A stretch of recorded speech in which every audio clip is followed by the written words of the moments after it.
Ready.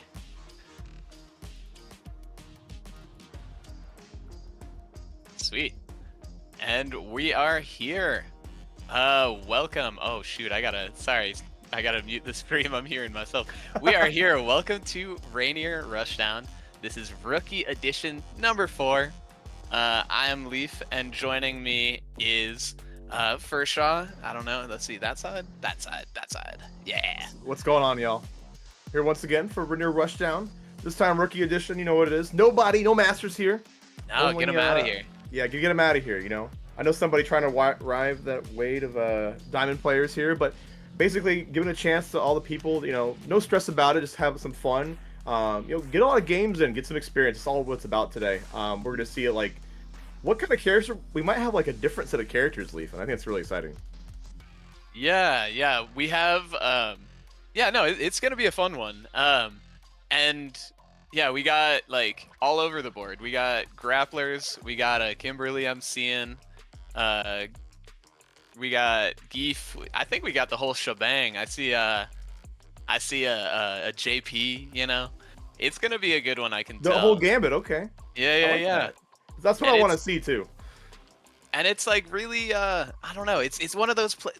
I'm pretty stoked about this tournament because, you know, like we said, no Masters players. Get them out of here. This is just a place for some cold hard scrambles.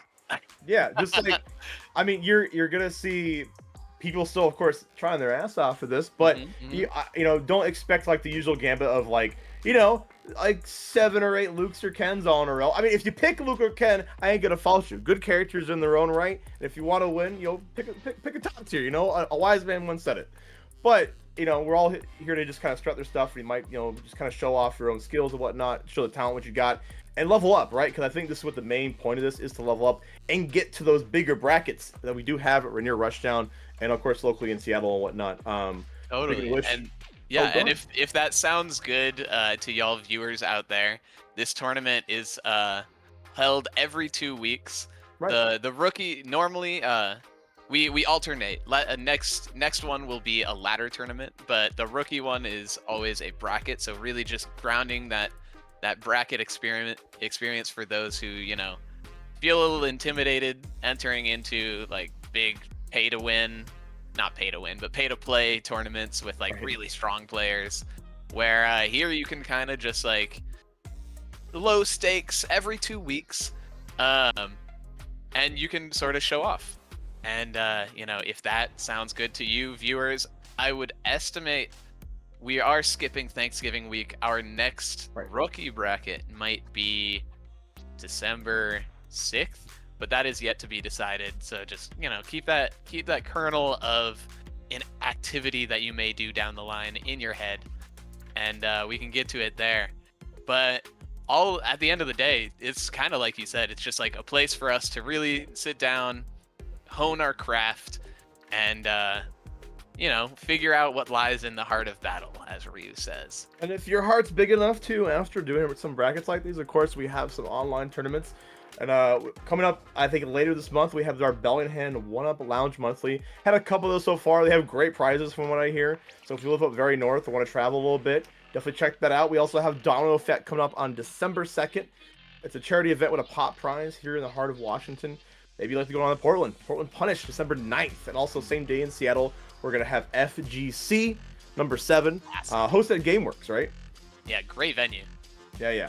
Awesome stuff. And in the very distant future, long time from now, 2024, coming closer than you think though, May 3rd through May 5th, Fight Kingdom 2024. Got to give it a shout out now because I want everybody to attend. I want people to sign up because that tournament is amazing. I went there last year. Just has retro and modern games abound, and they clash together, worlds come together, and it's just a great time for all fighting game fans. Absolutely, yeah.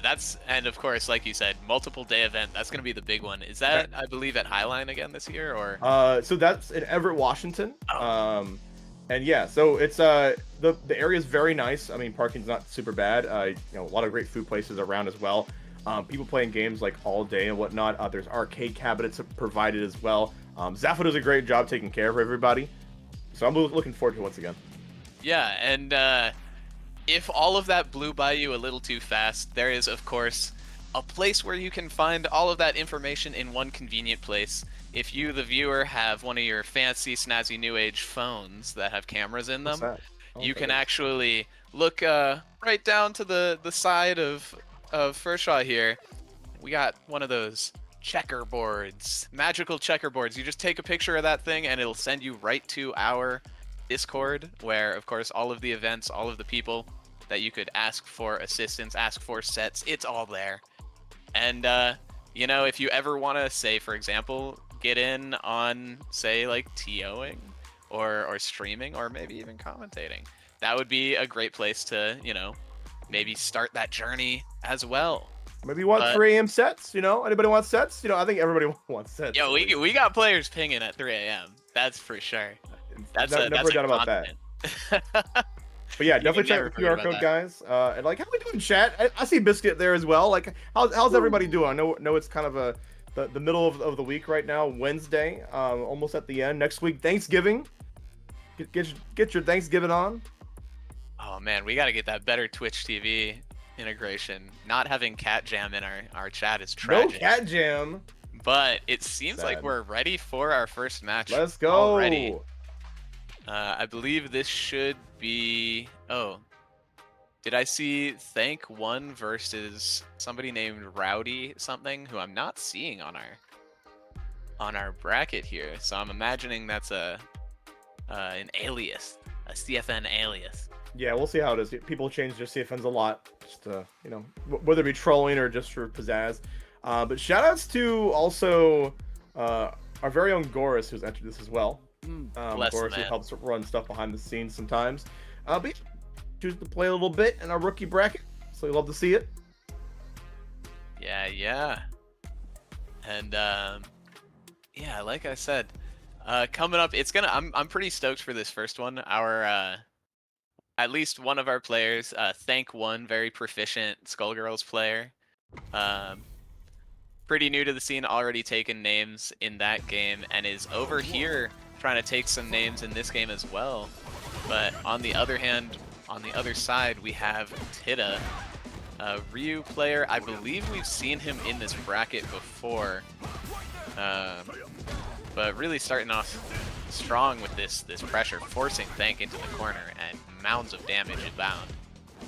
Yeah, so like we have this matchup of Banan and Ryu, and right now, like, yeah, Tidda has just wasted no time, and also wasting all the bar just to make sure we get a perfect.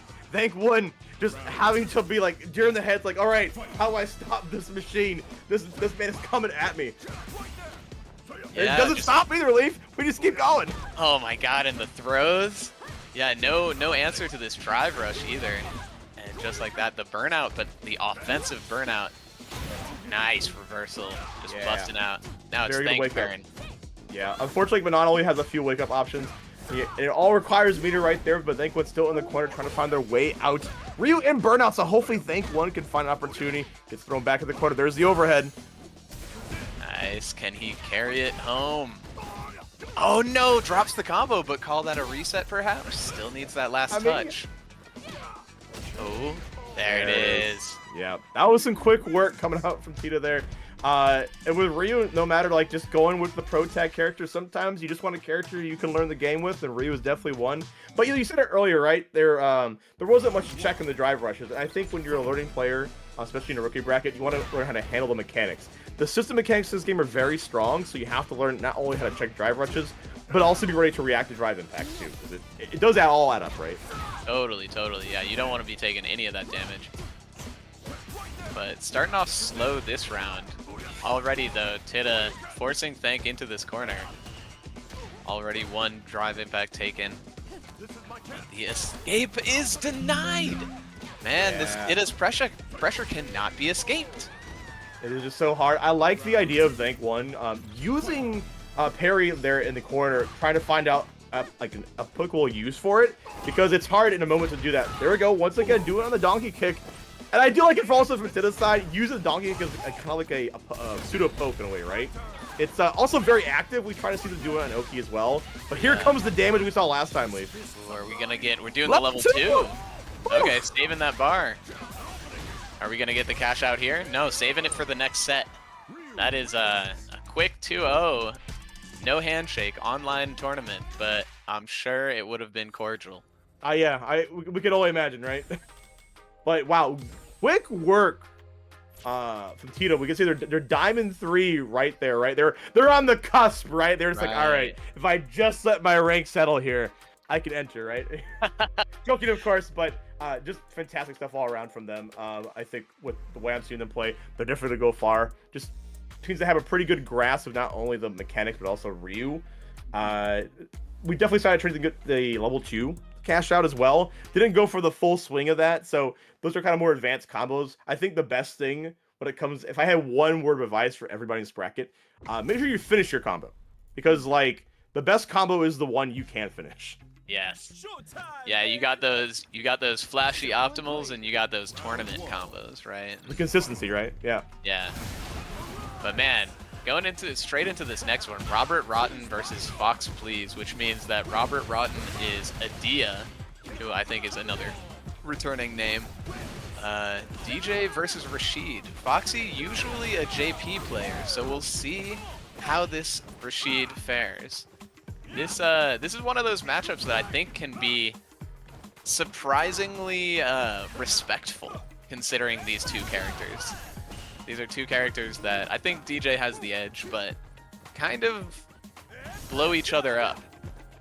Yeah, no doubt. I definitely agree. I mean, Edea, she is a big fan of DJ all around, and I think kind of like the pesky game plan that this character has. Speaking of which, there's that knee, and I think that's something you can definitely abuse against people.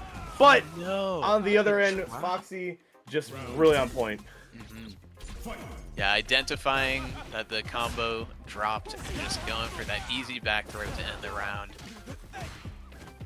All right, but let's see. I don't think that was like that bad of a first round for Robert here. For Edea here. Yeah, what are y'all doing? You can see a lot of respect in the mid range. A lot of respect until all respect goes out the window and we see DJ drive rush, and there's the drive impact as well. Nice, and I like this movement with the sway. Really just weaving in and out of Foxy's range here. But EX is gonna break through that multi-hit, but not enough drive to pick up the drive rush juggle. This gets really scary. I'm curious if Foxy has the knowledge what level 2, right? I think level 2 Rashid is kind of redonkulous. I don't know what you think, Leaf. Yeah, he just gets solid 25% every other round. Free pressure, you know, the whole world. Yeah. Yeah, it's definitely one of, in my opinion, the scariest supers in the game. And there it is, coming right there, the level 2. And here's that pressure we talked about. Gonna go for a simple throw. Not much to call home about, but, you know, it's free real estate. Why not? Totally, totally. Just giving him some time to maintain that drive gauge. No burnout. And here now they're almost out of orange. And Robert Rotten has nothing to show for it. In fact, might. Ooh, no confirm. Could be a great chance for Edea to make this comeback. Of course, we have the bar. We got the CA on deck. Oh, but there it is, the level 1 gonna take it there for Foxy. A lot more closer on Edea's side too, which means I'm curious to see how the adaptation is. I think if we like learn to kind of like manage the resources a little bit better and get these conversions, like these simple conversions, right? Knee shot, you know, a couple of like lights into Sobot, right? Totally. Yeah, and it's like that's both of these characters, like I said, kind of similar on that. They love to be in your face. DJ, of course, can play that full screen range, but like the more Robert Rotten Edea here can like get comfortable continuing that pressure, the more successful I think they're gonna be. And you see that, I like to call it the stun dipper, drive rush, crouch medium. Yeah, absolutely, especially like the drive rush into crouch medium kick. It's -2 on block. It's so like hard to deal with. Yeah, it gives a great spacing trap. Of course, there's a punish counter coming up from Edea. Nice neutral jump, and that's gonna be at level 1. There we go. A respectable use of meter. Come on, I like it. Yeah, like we said from that last set, you cannot take it with you. May as well spend it. Right, absolutely. Ooh, scary throw tech. Yeah, No scary bite. situation, because right there, when Rashid has enhanced tornado, he is +2. So very risky to kind of like grab on that. So maybe that's a little data for Fox. He's like, all right, if you're gonna grab, I'm able to abuse it, right? Yeah. Ooh, may have been an eagle spike that didn't come out, just standing roundhouse. But Foxy keeping this momentum up. Nice. Very good. Just playing patient. Oh, huge counter hit, but no confirm. Can be a little tricky. GG's buttons are a little bit awkward. They're not like your traditional, like, you know, Ryu Ken buttons, right? You have to be really on point with your application. Yeah, a lot of whiff crouching, a lot of jumpable recovery. He is the counter attacker. I think like that's like his main kind of way. Oh, with like some trickery rolled in, right? Totally. Okay, there's the level 2 one more time. Let's see if we can get some more off of it. But just gets thrown out of it. That's very good for Edea. Let's see if we can get the throw loop going, and so we shall. Yeah, respecting the level 1. The level 1 clean hit will end the round, I believe, but the back throw will as well. Foxy taking Edea to the final, to his tournament winner's life right here. Let's see if Edea can get at least one on the board here and get another game, or will it be Foxy just kind of willing to sit, you know, from full screen and parry. There's the full screen EX Eagle Spike into another one. Honestly, if you're a rookie player, that's probably really fun to go for. Yeah. Oh, nice. Do we have the combo? Oh no. Yeah, I feel like this neutral from Edea is not the problem here. They're just not converting on their hits. And Foxy just getting a lot of throws. I don't know how you feel about DJ in general, Leaf, but do you feel like, is DJ one of the, probably not the more easier characters for beginners? It's weird, right? Because a flash kick is probably one of the simplest reversals to do. I definitely agree with that part, for sure. But like you said earlier, it's those awkward buttons that make like navigating neutral kind of weird. But again, you have to really know like how to convert off of very particular things. Yeah, and like, Foxy can just kind of throw out, you know, fireball into spinner into level 2, which is gonna take this whole entire match here. Shout out to Foxy, gonna be moving on against Edea. Of course, you give full credit to Edea there. Had a lot of great situations and great ideas. Hopefully we can see a lot better application going into losers, and I have full confidence they will. Somebody say some great ideas. Oh god. Yeah, that's what I thought. that's what I thought. Having fun here though. That's what it's all about. I mean, that's exactly what kind of these brackets are for. Just like to lay back, just try out some things and get some knowledge. I think at the end of the day, even if you don't leave with the dub, you get something from it, right? Everybody will get something from it. Oh, shush, chat. You knew it was good. You knew it was good. I haven't looked at chat yet, but I can only imagine they put -2 in chat, right? Oh, you know what? No one did. Right. What is /POS? Is that piece of excrement? Yeah. I feel bad about that. Thank you, Triangle. Thank you, Triangle. Anyway, it looks like we're moving on to winners quarterfinals already. We're just blowing through this bracket. If I were to get what I wanted out of this bracket, we would be seeing BLAHkonda versus Goris up next, but that's just me. I don't know. If only there were some technical gods that can give you that wish, at least. Man. Somebody hear my prayer. Somebody out there. Man, and if you want to be that somebody, you know, you can always scan that QR code and request to get some practice TOing, because man, it's some rough work, and yeah, we could use more hands. But it does seem like BLAHkonda. Is that like Wakanda but Honda and black? Black? I don't really know what's going on there. I mean, but speaking of hands, we did see the Honda come up. And we are going to have it going against Goris, his Geef. He talked about there was a Geef in this bracket, and one of the more famous ones in Seattle scene. Let's see how it goes. Like, this is going to be quite the clash of titans here, Leaf. Like, how do you feel about this matchup in general? This one's a fun one, right? Because it's battle of the big men. They're both sort of characters that make their way in kind of slowly, with the exception of the headbutt. But once they're in, it's scary. And we're really seeing it right out the gate. Goris just coming in, but the big jump on the whiffed overhead is going to net BLAHkonda a lot of damage to come back. See these conversions from BLAHkonda? Oh my god, got the overhead on the second go around and just taking out Goris there. Very quick match there at the end. I do think that Honda might be the best beginner character, because you get very huge return for small effort, right? Yeah, and that, I mean, talk about, yeah.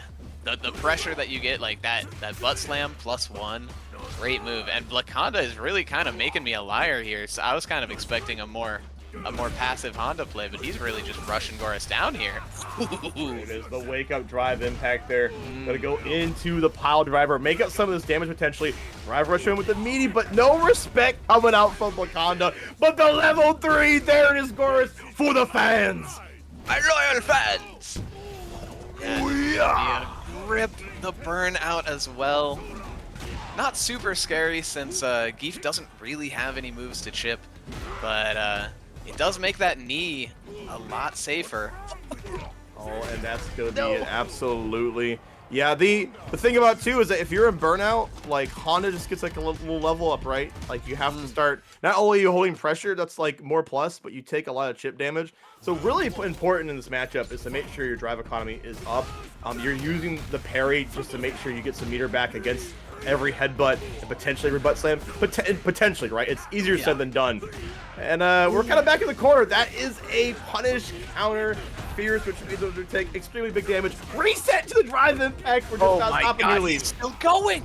He's still going. Goris, you gotta do something. Nice. There it is. There's the lariat. There's something. And man, the reversal comes out from BLAHkonda. And man, what happens next? I would love to know. It's crazy. The stream is paused, but one day we'll figure out. And in my head, I'm commentating that Goris gets a crazy jump in and then kills the Honda, but I don't know. Because of production. Oh man, we're flying blind for a shot. Yeah, I can only imagine that BLAHkonda is taking Goris to task, but I would love to see wake up and see another level 3 happen. I want to wake up and see, yeah, that. I want to see us coming back to game 3, you know. Okay, well, I am watching the stream here. It might be a little bit delayed, but Goris, I'm seeing getting the SPD. Here we go, getting the overhead as well. Jumping in, got BLAHkonda in the. Here comes the comeback already. And hands on it into dash back throw is kind of nasty. And another.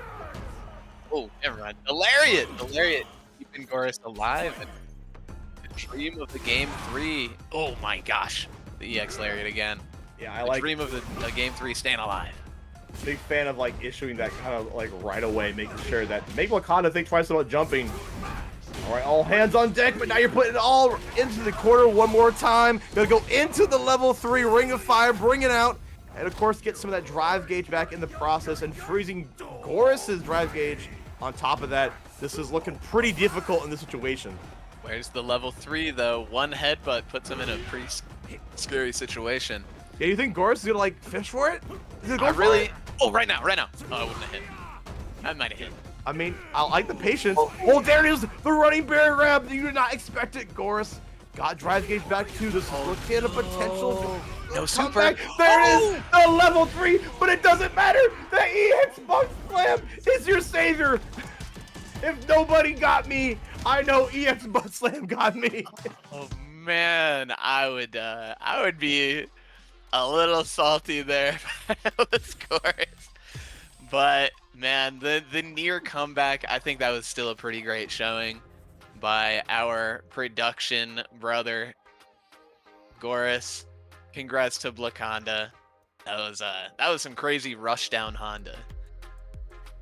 Yeah. It's I think it's a great way to go in this rookie bracket, and you're seeing it right there, evidence of how you just get so much for doing so little. Like the return is so great in terms of just like not only like you have a way to get people off you or like traverse the screen through specials, but you can just make comebacks like that against a variety of characters. Of course, shouts to Goris too, put on quite the show, being Mr. Entertainer with Zangief. Always a big fan. Yeah, but next one we have up, I think is gonna be a fun one. Olive, a returner to our bracket, a Jamie player. I always love a Jamie player. And let's see, AngelxJo, who I think is a new name to our bracket. So that's always hype. I feel like those are always fun because it's like you got the X factor of like who are they, right? Like it's a big surprise, and I think that's what we really want here at the rookie bracket, is to have people we've never seen before and kind of just strut their stuff.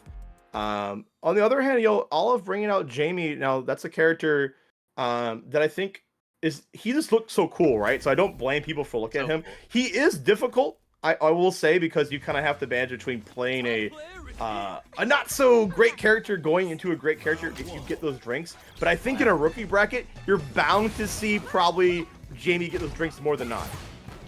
Yeah, we see Twitch shameless plug CFN in our on screen. I wonder if AngelxJo is streaming their run right now.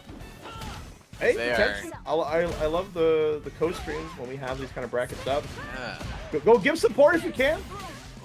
Big whiff or big drop on that combo is really gonna halt AngelxJo's momentum in their tracks though. Are we gonna see the safe jump? No, just going for heavy. And the cross up out of the corner. AngelxJo taking that first round. Now that first momentum out the gate from AngelxJo was pretty overwhelming, it looked like, to Olive, but Olive going right back in with the beginning of this round, showing a lot of pressure themselves. AngelxJo. Apologies for that, guys. We're back on stream there, but yeah, AngelxJo doing a good job so far. I will say, thanks for holding it down there, Lee. My pleasure. Yeah. And I'm pretty excited about this set already. It's looking like maybe one of our closest so far. AngelxJo just so comfortable burning themselves out too. Just like both of these players, really. Ooh.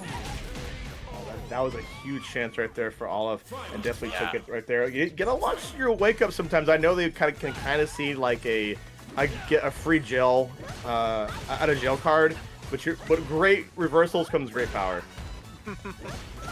Yeah, that down input. Weird. It's one of those inputs where people aren't really sure if it's particularly easy or particularly hard. It is weird. I think for people like you and me who have lived without it for so long, I think it's kind of foreign to us. But to like new people, it's probably great, right? It's so easy just to kind of like wake up with something like that. And I'm loving just AngelxJo's confidence, by the way, in this movement, just walking straight up and sweeping. Chun's sweep notoriously not as minus as you would expect for a sweep. I believe especially it has like max range, right? If you're like not on point to deal with it. Yeah, I think it has like something like 4 or 5 active frames too, so you can make it like -2 or something. And on the same side, Jamie's sweep is a little bit pesky too. It's one of the like weirdest sweeps in the game where it's just like you can really just abuse it against some people if they're not ready for it. But I'm loving to see what AngelxJo is doing right now.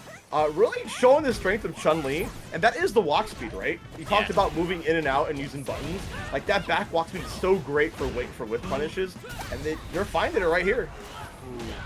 And that was a surprising drive impact that worked, because Jamie's roundhouse, one of those few great whiff punish buttons that is also cancelable. But Olive not quite ready to get the counter DI there, and ends up falling. AngelxJo maybe about to end this set a little earlier than I expected. We'll see. Yeah, we'll see the potential, but there it is. The drive rush fierce, one of the best buttons, one of the best things you can do at drive rush with Jamie too. But yes, Sanchi just coming from downtown. All right, just do it sometimes. Make sure they're not sleeping at the wheel. Yeah, I'm seeing a lot of, frankly, neutral play disrespect going on. We're ignoring neutral. We're skipping neutral. We don't want any of that. We just want to get straight to the action here at Rookie Rushdown. Come on. You're not dead, right? You're not dead. Oh no, you are dead. You want to take bets? I think he's dead. I think he's dead. Oh no. Oh shoot, we're both wrong. I would have lost the bet. That's crazy. Oh my god, this is a great chance for Olive to make it back. Oh, wow.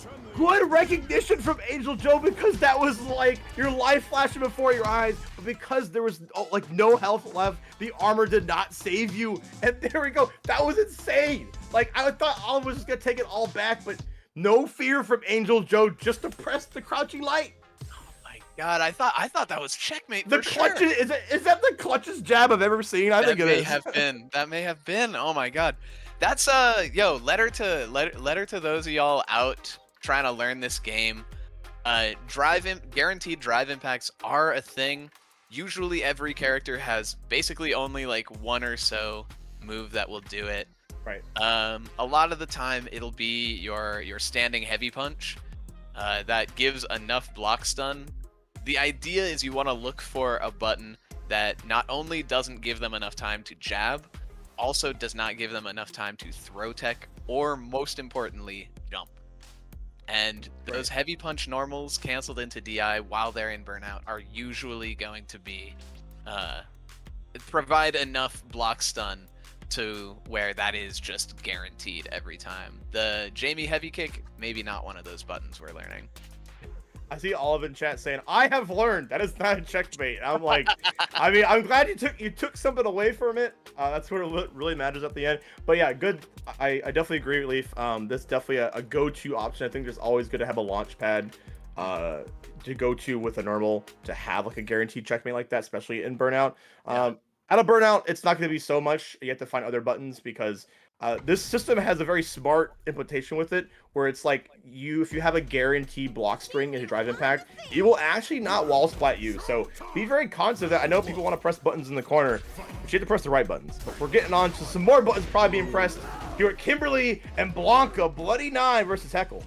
Yo, this one's exciting. My boy Hekl been playing this Kimberly since early in the beta. Okay.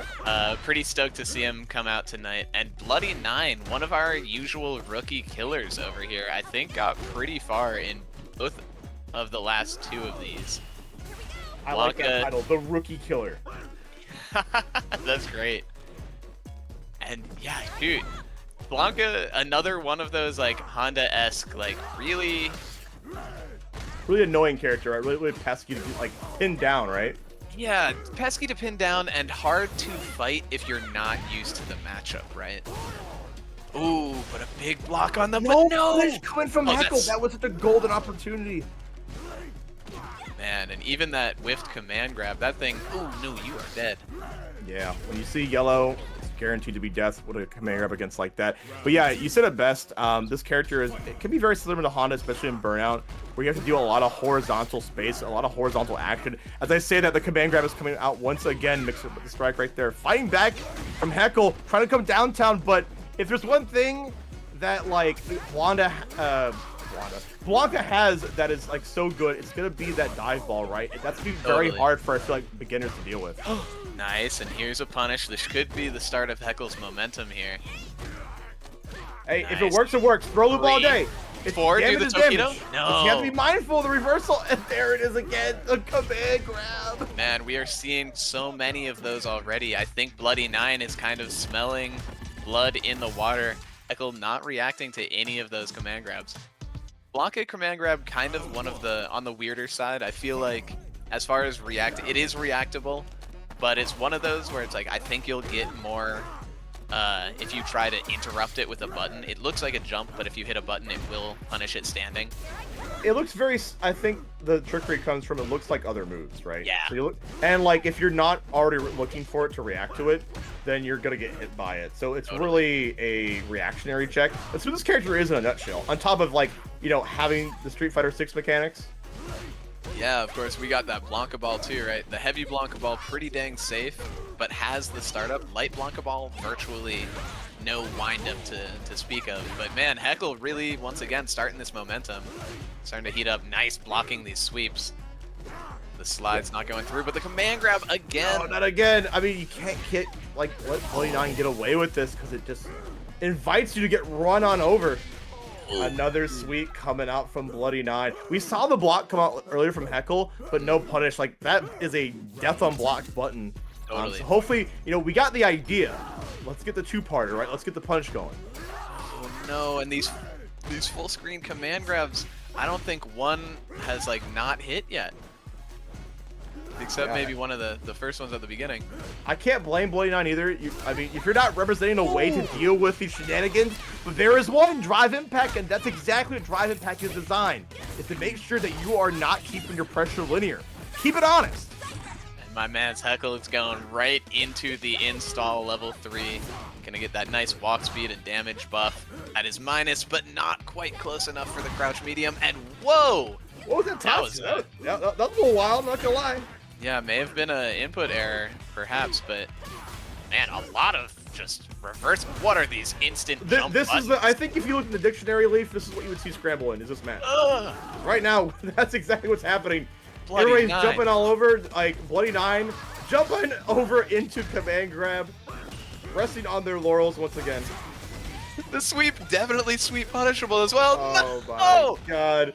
Bloody Nine playing like, I think Blanc in real life too, because this is the way they're putting the extra Blanca sauce right there with just. I know a lot of people like to jump at early levels, but that was probably like the most like, you can't catch me, so I'm gonna keep jumping.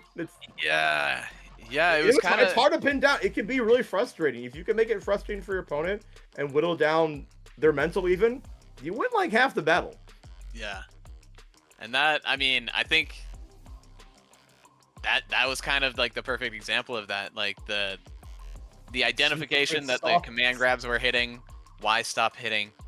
You know, I remember somebody I spoke with at Evo talking about Skullgirls was like when they were saying, when I play a new player and they get hit by the first they said something like, when the overhead hits the first time, that's mix. When it hits the second time, that's a wrap. That's a wrap. That's a wrap. Okay. We'll see if this next match will be a wrap too, especially with Edea and Goris coming back to the stage here. As we're already seeing the shenanigans already going. We got Edea in the corner against Goris. Goris able to push them all the way there. When Edea able to get right back out. But Goris is chasing them down. There is the flash kick like we were talking about, Leaf. A very easy input, a very easy way to get out, but you will have no escape against Goris's EX SPD. Man, this is one of those weird matchups where it's like DJ obviously wins it just because he has so many keep out tools, but the simple fact that he is a charge character just allows Geef a lot more sort of opportunities to just walk in your face. And Goris really taking advantage of that, getting these scoops here and there. But Edea building some momentum now. Yeah, I'm liking the use of movement I'm seeing from Edea, start to use kind of like the sway run and run out too. That's a great way to like potentially let Goris know, just like, all right, the range you're in is not safe for me. Yeah, just be patient. Nice jump in. Oh, and the reset into the SPD barely doesn't kill. A little bit, and there we go. The overhead, just send it, right? Just wait and play any more games. On to the next one. Yeah, and you know, that overhead, it is obviously gonna be minus, but it is one of those moves that if you space it just right, like I think Goris did right there, you can kind of just not worry about it. Yeah. And sometimes in people's hearts, Goris, you're like, anything is safe if you're brave enough, right? Yes. The PG version. And man, really just going into this first game strong. Edea really looking on the back foot here, and not just because he's a charge back character. Oh. But, you know, just this patient neutral. Goris not being able to get in, but Edea honestly not really getting much out of it. I heard somebody saying today that this is a game where keep away doesn't really benefit the keep awayer very much. Nice reaction. I think that's like the nature of the game too. Turtling's a little bit more less relied on here. Oh, but we're getting a full combo into the machine gun punch there. Yes, sir. I mean, we both know being DJ players, there's a great way to get some damage as we're seeing it kind of evened up there on the health bar. DJ brother? I didn't know that. That's hype. But dude. Oh, living. Oh my god, just a smidge. We're back in that same scenario with a little bit of life left, but you jump, you get lariated. Goris is on point, and we are on match point potentially here. Yes, sir. Ooh, scary plus frames.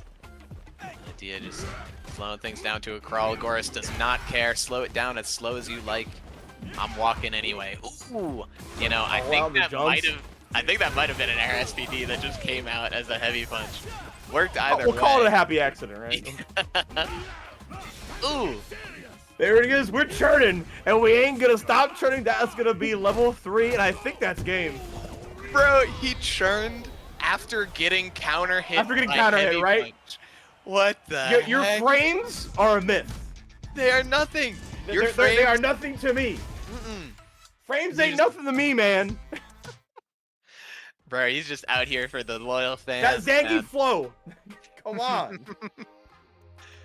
Oh my gosh. And shoot, one thing that I realized already is I think both this, I didn't realize it during it, but both this and our last match were loser side brackets. So that was the last that we'll see of Hekl and the last that we'll see of Edea. But both some valiant play here tonight. Great. Yeah, a good effort all around. And like what I was seeing kind of that match too is that even though Edea was trying to slow down the pace against Zangief, had the right idea, right? The idea was there, just gotta work on the application of it. A lot of fireballs to make sure that you zone out Gief. That's very good. But there was a lot of walking back because you're trying to get charged. Sometimes if you're not used to doing charge, you walk back a lot, but you give up space, which allows Gief to kind of just take inches from you. So you have to mix it between walking back, but also just holding down back charge, right? It's those little micro interactions that you make sure you're not out of position later on, and you might get jumped on like we saw earlier in the match.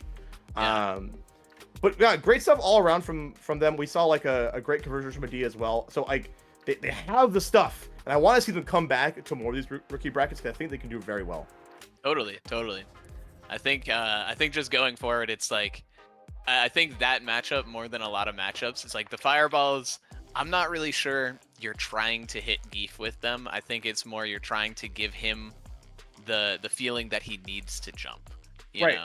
Exactly. You want to basically mask the intention and force a different option out of them, right? Because Gief is pretty limited in his mobility. That's the nature of a grappler, right? Yeah. You know, unless you're Marissa and then you just got EX approaches and I mean you Superman, you Gladius in. You're kind of blessed in that regard, right? But unwarranted strays at Marissa aside, it looks like we have our next match coming up, and it's gonna be Olive coming back against SanaBae, another rookie bracket returner. Beta matchup. Y'all been playing since then. Y'all know how this one goes. Ken very strong, but you never know. You know, Olive playing really strong in that last set. We could see some more tricky play. Yeah, even though we saw like the clutch jab coming out from the last match, Olive was very much on point for a large portion of that. As we're seeing already, we're getting the throw loops going. Now SanaBae played a very good character here, and they were hopefully can show off some stuff. Keep it simple, get the throw. Yo, wake up, jab, drive rush. It's that's a hero's move. That is a hero's move. He really believed, and it hit. But Olive, nice wake up super. Still gonna need one or two more hits here. But the other level one is on deck. Nice jump, but no. Olive is in the we palm phase, if you will.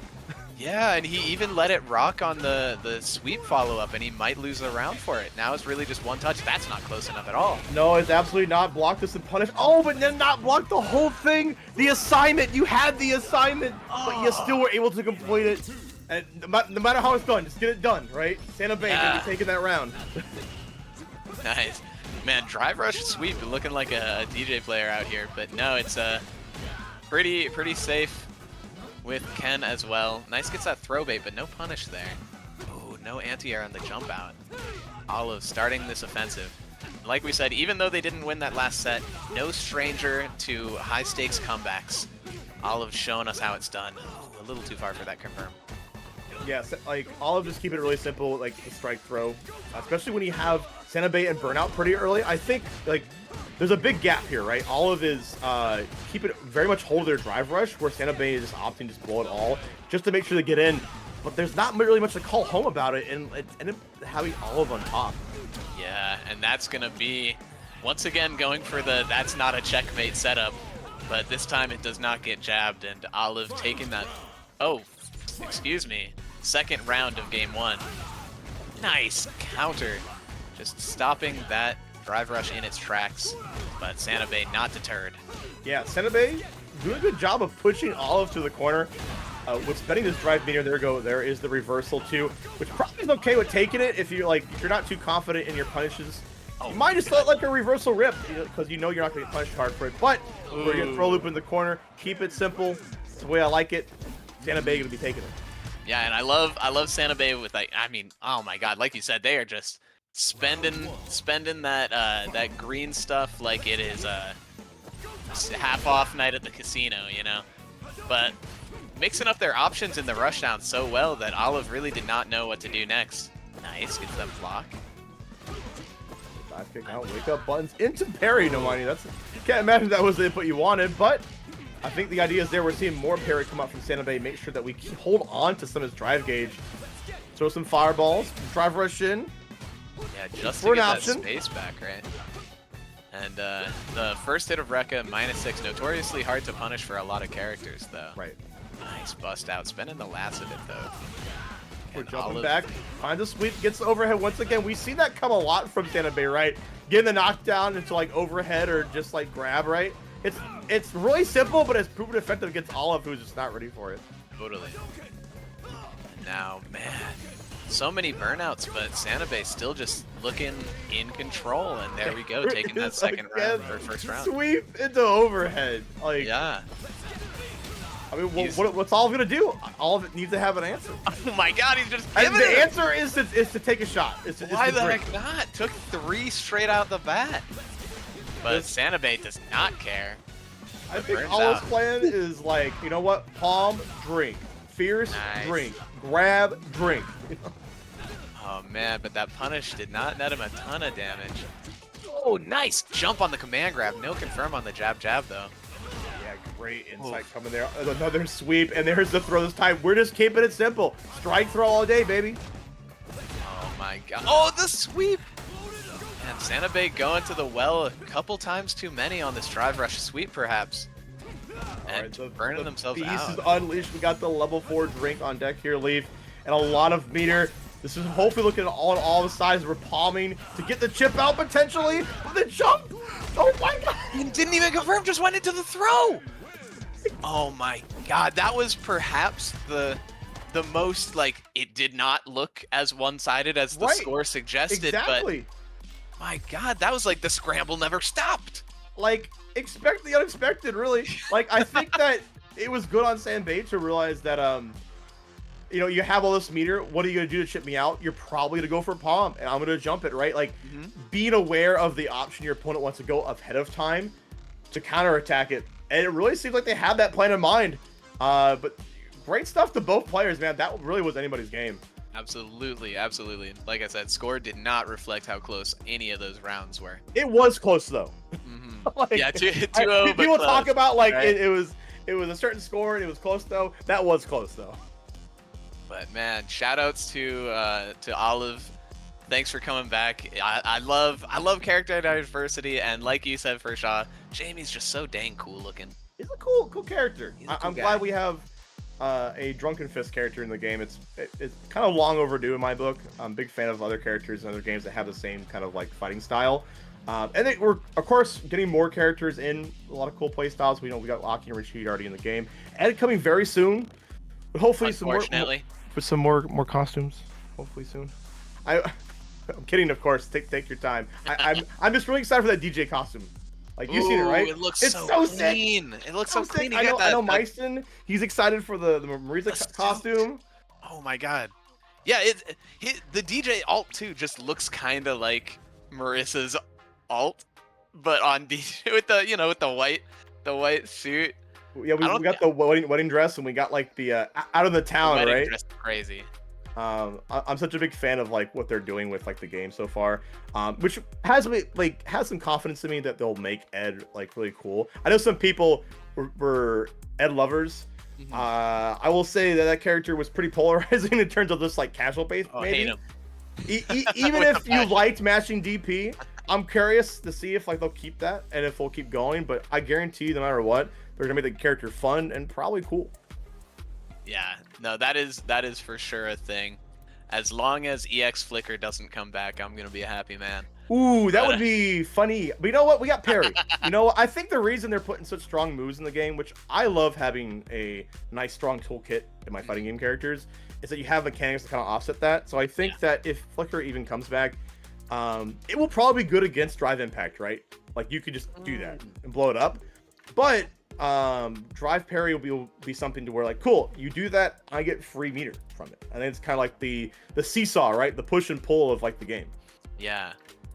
But to transition awkwardly a little bit, it seems like with that last set, we are in top 8.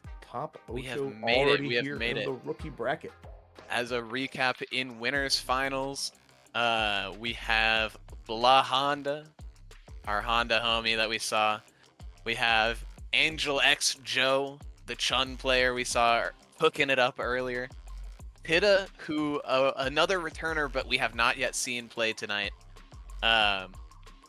Who, let me double check who they play.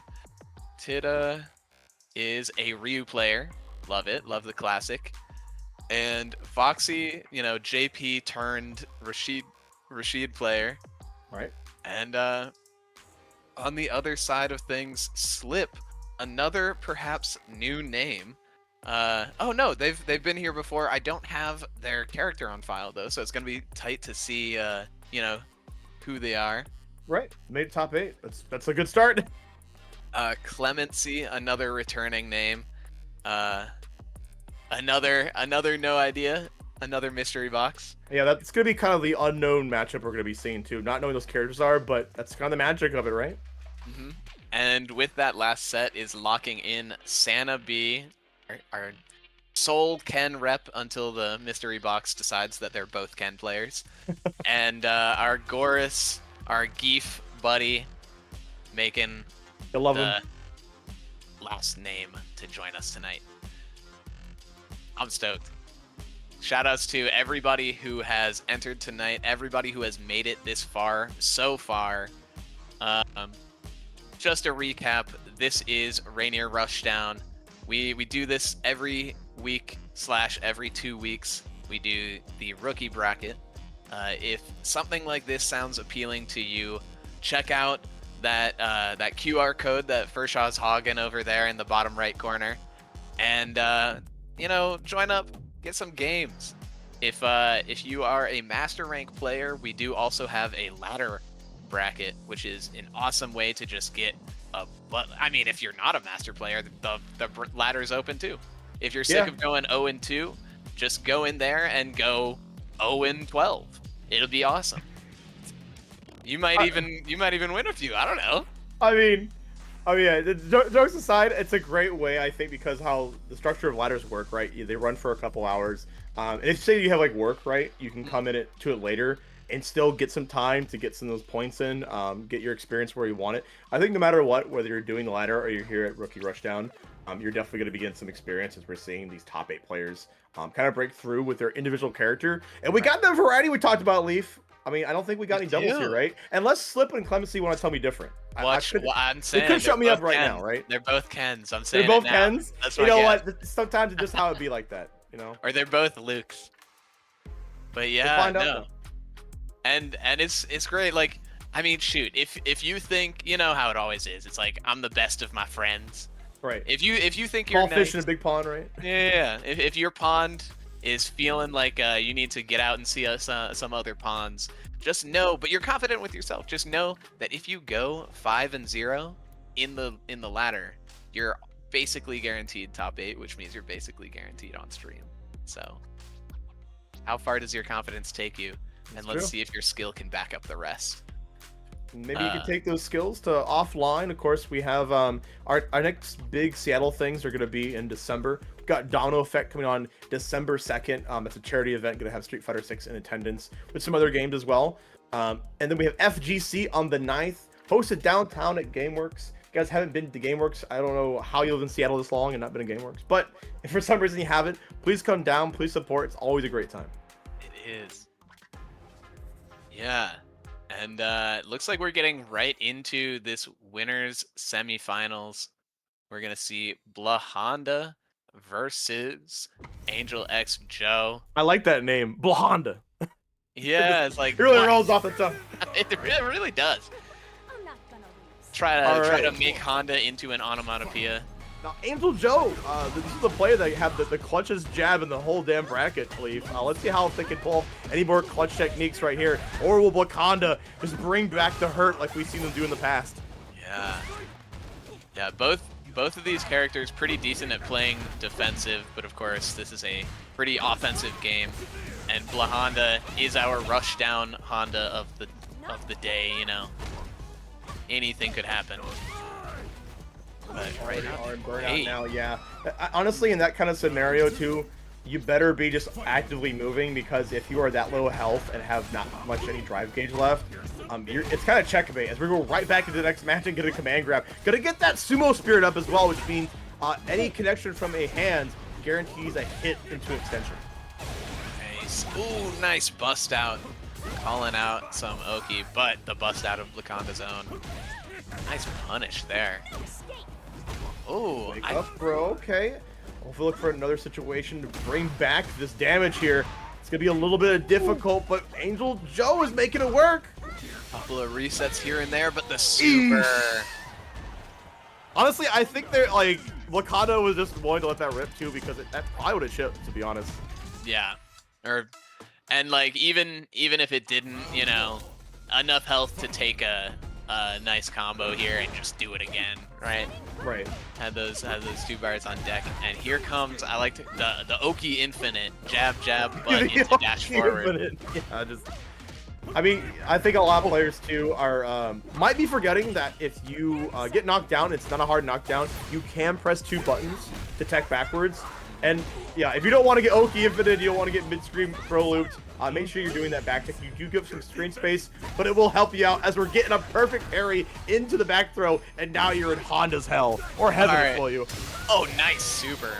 I really want to point out something that just flew by, but I think I saw Angel try to drive rush out of the corner, but the Honda butt slam was behind them, and their drive rush auto-corrected to run them back into the corner. So great idea, right? Just an unfortunate situation. I'm not sure I've ever seen that happen. To give more credit to her as well, we also saw the super on the drive impact, which is something we haven't seen all bracket today. So it's a good way to counter that as we're getting a full conversion into level 2. You got the extension, Angel? Yes, you do. It's the hard work is paying off. What is up, Angel? Oh my God.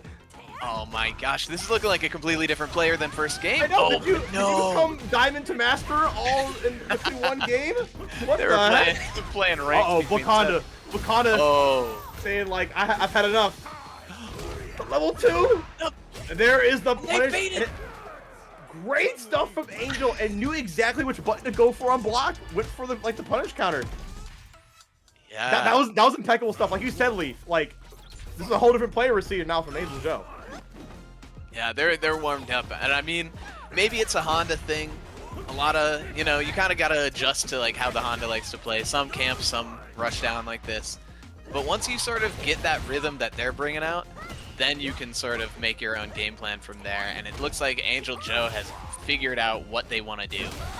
Like, will you overcome this Honda, or you crumble like a dog? We'll find out. But right now, AngelxJo is overcoming the nightmare here, putting BLAHkonda in the corner. Nice blocks. Oh, gets took by the level 1. That was the rudest thing I've ever seen. That was pretty rude. But I love you did it. I love you did AngelxJo. We're on match point right here.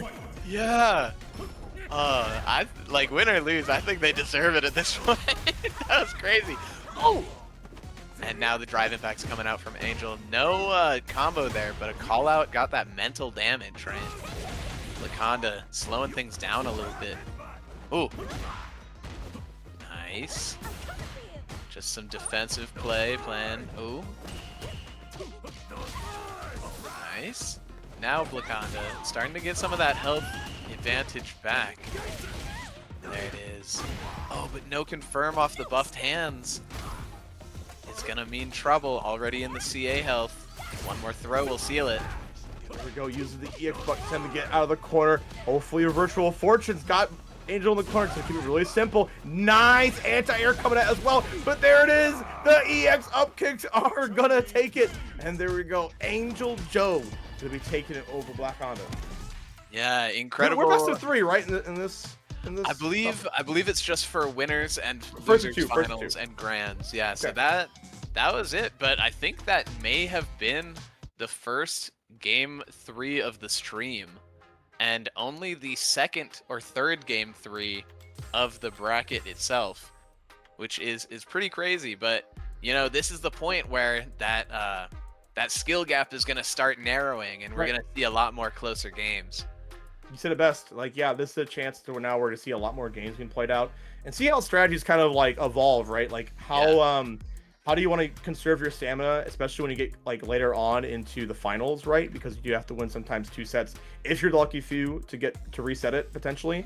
So you gotta start thinking ahead. Do you want to go all out in the beginning, or do you want to play certain matches very methodically? I know against Honda and like BLAHkonda we've had so far, those can really whittle at you. They really take it out of you. Yeah. Yeah, it's funny because when you said like, what did you say, endurance or something? Yeah, for a second stamina. I thought stamina. You said stamina, and for the first thing I thought of was like, oh, he's gonna say something about like drive meter and like strategies with that. But no, yeah, some of those matchups are really just a mental endurance test. I think this game is that in a nutshell, if I will. If I'm being really blunt, yeah. This game is great, but it can really be taxing on somebody to play for a very long time, right? This game can be crack. But what does crack do to you? It takes you. This stream does not support the use of crack. Don't do drugs, snap. kids. And we see no more Rashid from Foxy. What could this mean? Is the Rashid not doing it for them tonight? Or is it just time for the old reliable now that it's top 8 time? Whatever the reason, Tidda needs to come up with some way to beat this top tier. And it looks like they've got something pretty well out the gate. Ooh, with the back throw. Triple throw. Not going for the zoning. You know, like we're kind of just. Oh, well, there we go. As soon as I say it, we're going back, resting on their laurels here. Nice punish counter. Anti-after boot. Yeah, that crouch fierce it's gonna be hard to jump it on, so you have to find another way to approach from the ground. Very active, that button. Nice, jumping over the trap explosion. Ooh, is that close enough? Not quite. Not quite. Oh, and a grab on a second drive impact. Great pull on the trigger coming there from Foxy. Yeah, it was looking pretty good on Tidda's side there with Ryu playing that rushdown style we saw earlier in bracket lead. But sometimes that's the nature of fighting the zoner. They control the tempo sometimes. Ooh. Ooh, lucky break for Tidda there. Getting that punish on the air thing, so Ryu just flips out instead of eating the full punish. But, ooh. Man, for the these enhanced players. fireball, I like it. The reactions, that's what I like to see. There we go. Foxy ain't playing no games. Full conversion into the spike and the level 3 to boot. Just throwing it all at him. Let's see what sticks. Do you like Ruin? Well, that's what's going to end into. And I love this strategy, right? Like, use that bar early since he's up the round. If we lose, we get that bar back later. And the jump, oh my god, that's so sad for Ryu. Just lands behind the level 2, the back throw. Foxy taking game 1. Yeah, convincing stuff coming out from Foxy so far. Let's see if like Tidda can clean up. I definitely have full confidence and they can, but you're gonna have to play against JP's game. That's what JP is about. Just he throws that obstacle course, and you have to play you know, monkey in the middle. You have to play through the monkey bars. Man, hot take. I think JP's traps should go away when he throw techs. But that's just me. That's you know what? I would not disagree with you. That's I think a valid change. But right now you have to deal with this shenanigans right in the middle. There we go. Tidda taking it to task right there. He put himself in burnout, but you do have an enhanced fireball, which you can still fight against JP. Yeah, man, we saw, ooh, nice jump on the command grab. We saw a little bit of that JP, like, rushdown at the beginning of that first game, but since then, Foxy kind of just been on the zoning, and Tidda just, like, fine to be the person taking the initiative going in. Sort of working out for them now. Oh my god. Oh, but you know what? I guess I appreciate the positioning. I guess what they really wanted. No big punish to call home, especially if you don't have the confidence to finish it, right? We're gonna just keep throwing. Because you know what? It's getting us games. Have just a simple punish, and that's exactly what punish counter throw is. Like, if you don't have a punish on deck, just go for the throw. Nice, but like you said, Tidda still more than capable of making this comeback here. Ooh, safe donkey kick, just barely safe to that button anyway. But here comes the fancy stuff from Foxy. No level 3 this time, just opting for the zoning. Nice. Oof. Tidda, you need to figure out something quick. That health is dwindling. The drive impact. Are you gonna spend it? Oh, weird. This is a huge chance. Yeah, I mean, we've been seeing Tidda, knowing that they have the combos on deck, this doesn't surprise me that they're able to, like, cash out into this level 3 based on getting a drive impact. They're an all, like, kind of, like, feast or famine kind of player, right? Yeah. But now you're putting back in burnout. And against JP's level 2 against burnout, this is unblockable. Oh, unless you block it. Unless you block it. I'm a liar. They can be a liar, but you still can't get away with these drive impacts for free because Foxy is going to be on point with them all day. That's 3 for 3 I've seen. Yes, sir. Yeah, Foxy got those reactions all day. It feels like we've seen them in the last set, and they are not absent here. Foxy going into... Had to bring out the true main. And you know what? It paid off in a big way. I mean, there we go. Taking out Tidda, we put them in losers, and I guarantee we'll be seeing them kind of go through losers in a big way as well. As they're going to be moving on to fight AngelxJo in winners finals coming on Foxy's side. But man, as for the mystery box, the mystery might be Coming up. out. We see a DJ and we see a JP from Slip and Clemency, respectively. So it wasn't 2 Kens, it wasn't 2 Lukes, but we still have 2 great characters on the screen. And while I'm going to see how this matchup goes, I don't know how you feel about this matchup, but usually being DJ main myself, like how I kind of visualize it is that you really have to be an opportunist. You have the speed to get in, right? You have the drive rush to get in, but you really have to recognize when JP, what projectiles he's really leaning on at that time, because you can run through some projectiles as you can't. So it'll probably be on Clemency to recognize that and use a lot more EX Ghost, which you can't rush through, and it also pushes you right back. So you're really going to have to be very, very patient, I feel. Totally. But patient sometimes does not match with the rhythm, and I don't know the word. Going straight in. How do I know rhythm, baby? We don't know patience here. Clemency opted for that grab. That's interesting. The very first ghost we see is the command grab. Perhaps some long strategy at play. And that was kind of unfortunate. The trap sort of made the drive impact combo not work out. Whoa, that's -3 and still jabbing on it. Slip taking that opportunity. There we go. Oh, yeah. That's on block, but, you know, Clemency is still not really able to punish it, so we're going to keep just cycling. Walk back and forth. Shimmy, shimmy, shimmy, shim. Yeah. First round goes to Slip. I'm loving, like we were saying before, like these matches are very close. That first round could have gone either way, but there's that drive rush through the ghost. And Clemency setting up that close spike. Yeah, this is kind of the decision now you have to make. You spent so much bar early on to get in, but now you're pushed away. And if you spend more bar, you put yourself in burnout. And another drive impact with this time Slip coming out on top. Gonna go into the machine gun, keep it simple, go into level 3 and make all this damage back, make it even, right? Like, man, who doesn't love the fact that that inoptimal combo still did 50% of their No, I mean, like, yeah, simple stuff in this game can still work out very big, but now you have to deal with the amnesia gonna be popping up right there. Didn't have too much to call home about it, so you're kind of safe, honestly. Yeah, but speaking of simple stuff, here's a 20 frames of win condition for you. But Slip doing kind of fine, fighting in this burnout, but Clemency really They could do level 2 right here. They could just throw it out, but maybe I don't blame them. Keep it on. You win that round, you keep it for the next round, right? If Slip is a type of player just wants to spin bar, going to burnout pretty early, you already got your win con on deck. And very narrow drop on that, or on that stand fierce. That button is really weird. It's not always comboable into crouch jab at every range. Nice drive impact, Clemency. Smacking straight through that roundhouse.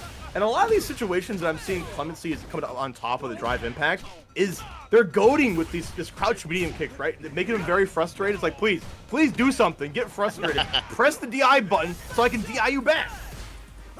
Oh my gosh, and it's really working, but finally a punish counter off of the sway dash forward. Interesting choice, going for the immediate drive impact. JP just throwing it. Clemency taking that first game. Yeah, Clemency beat a very, like, grab-heavy JP, which is working out pretty well in this bracket here, especially if you get the amnesia, get a little bit of damage tacked on top. But I like what I'm seeing so far. We're already in the next match, and Slip is starting to pull the trigger on doing the knee shots, but a drive impact stopping all that nonsense. Like, I think you know best, Leaf. Even though DJ has great buttons, a lot of them are not cancelable, right? So you can't really DI back a lot of situations, so you get counter hit by DI a lot. Yeah, those buttons are a commitment, but Clemency. Speaking of commitment, oof, that crouch medium with JP apparently not so big of a commitment. Being able to recover and still DI back. Yeah, it's one of the few buttons that he can execute it off of, and like it's a great spacing tool as well. Really thinks that you can like have a chance to go in and punish, but you get clipped anyways. Yeah. And just back to full range. Slip, honestly, through their movement, kind of looking like at a loss for ideas on how to get in at this point. Okay, double portal is up. I'm liking the use of parry too. Like if we're gonna stand full screen and just take this, at least get some meter back, right? And we're already in. This is a great chance for Slip to make this up. There's the amnesia once again. No. Jumps away, did not want to get grabbed. And I like that too, because we know that Clemency usually goes for a grab after amnesia. So I'm just gonna get away. The shimmy, but no, they got the bite that they wanted, but they didn't try to punish. But nice. So Slip, kind of proven me wrong. Slip, once they do get in, clearly knows what their plan is. Yeah, Slip is just slipping on through, getting a match right there, and we're pretty even on just the scoreboard too. So we're gonna be seeing how it goes, but you still are not gonna fool Clemency. You haven't fooled him once. That's the third time. And this is gonna hurt a lot. Not burnt out, but pretty darn close at this point. Any reversal. Yeah. Throwing one more last mix-up, I feel. You can't make any sudden movements, otherwise it's gonna be curtains. Just walking up, I like the idea. We're gonna teleport away, reset the whole scenario. Yeah, first teleport of the set. Nice. We got the there it is. Let's see the big damage. Level 3. Okay, we've been here right before. And we also get some drive gauge back too, which might give a chance for Slip to kind of drive rush in and like recycle the strike throw scenario. Yeah, and the amnesia. Oh, doesn't come, but they baited it. Oh, crouch medium kick is the bane of everybody's existence today. Clemency just keeps getting away from it, but good stuff to both players, honestly. It's kind of a heartbreaker, right? You're thinking a comeback is going to happen, but like that's the strength of JP, man. Yeah. Yeah, shout outs to Slip. That was a great run. I love the DJ rep. But shoot, I mean, you saw it there at the very end. I think I can't remember which commentator was saying this, but I remember hearing somebody say when you see a JP do crouch medium kick, they never press it just one time. They're always pressing it twice because it just annoys the other player. No, it's such a great button, and it's full evidence right there, right? Yeah, 3 times that set. Slip just getting annoyed, letting their annoyance get the better of them, and throwing out that drive impact that got them killed. But yeah, great game. Yeah, man, Slip in chat talking about the amnesia that they baited, but it's still activated because 20 frame. Hey, shouts to both players though. I'm loving the positivity in chat, even after the game. GG's all around to everybody. Like no matter what happens here, you know we're still a community and we're always gonna get stronger together. It's what's all really about with these brackets. Yeah, I mean take the small wins. Even if you weren't able to complete one thing, you did find wins in other ways in certain neutral things. You can't have it all, but you can take that little piece, put it in your back pocket, and just become a stronger player overall. Exactly. It's about that growth. It's about that journey, right? The destination, the win is a fleeting moment. We're all journeymen here. We're all world warriors. But do I see our... No, I don't know why BLAHkonda is on the setup. I feel like we should be getting SanaBae versus Goris next, if I'm not mistaken. But, I don't know. We'll find out. I mean, yeah, we're in deep in this top 8. Yeah, SanaBae versus Goris is definitely coming up here soon. Bringing back the kid, bringing back the Zangief, and we're gonna see how it ends up this time too. Of course, you know, I think it's a little bit pesky for Geef to deal with some of like Ken's buttons and the way Ken likes to play. You put Geef in a corner because it's so easy with Ken, right? With that corner carry, we got the enhanced Tatsu and whatnot. But you know, we'll see. Maybe like to play a different style, slow it down, zone out with fireballs. We'll see how it goes. Or maybe Goris just, you know, play like they did earlier and just run through them. Rushdown Be a Geef. wild man about it. They don't know about that Rushdown Geef. They don't know about this Geef life. We'll find out how it goes in here. Game 1. SanaBae, Goris. Let's get to it. On the best stage in the game, in my opinion. Yo, the jam, the banger. Speaking of bangers, SanaBae once again just coming out spending all that cash right off the bat. We're not even 10 They are a seconds. big spender. That's one thing we did know about them. But Goris going, of course, for the reset there. The hop knee into the EX SBD. You know how it be. And jab, jab, jab is all we get though, SanaBae. Not a lot of damage coming out. And these boys are jumping, my goodness. And once again. I feel like SanaBae, so much of their gameplay is jab and just raw sweep. And oh my god, dragging Yeah, we back saw in there. I think we saw it last match, right? How like every sweep they got, you know, the wake up was a strike or a throw. Usually overhead mixed in between that.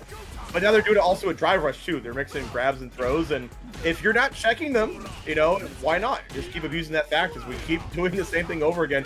Goris has to find a way. I mean, technically, if SanaBae is coming to you, what's that for Goris, right? That's a free SPD potentially, right? It Yeah, all depends what button that SanaBae is kind of like going off. Huge. That's huge. That's gonna be huge. Right. And look at all that damage. We made it up. We made it right back here, Leafs. Oh no! And there it is. That's gonna be the round. Man, SanaBae. that was the punish to the non-EX DP and burnout too. Oh that my was God. SanaBae. SanaBae is fearless. I mean, it's in the title above Goris right there. 360 degrees being turned out here. SanaBae, you gotta find option to deal with this Hulk. I love the jab lariat. The lariat didn't combo, but it did end up catching the jump from SanaBae. They still believe. And you know, when in doubt, mash SPD out. Man, Goris playing like he's got a little whiff of perhaps fear in SanaBae. But And if SanaBae. you're scared of Geef, it just makes him all the much more stronger. Oh, but just out of range of the EX, SanaBae is gonna be able to push this offense now. But being in burnout, backing off.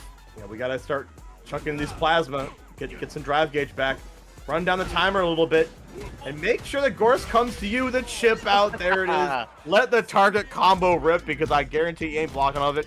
Goris taking that game pretty well.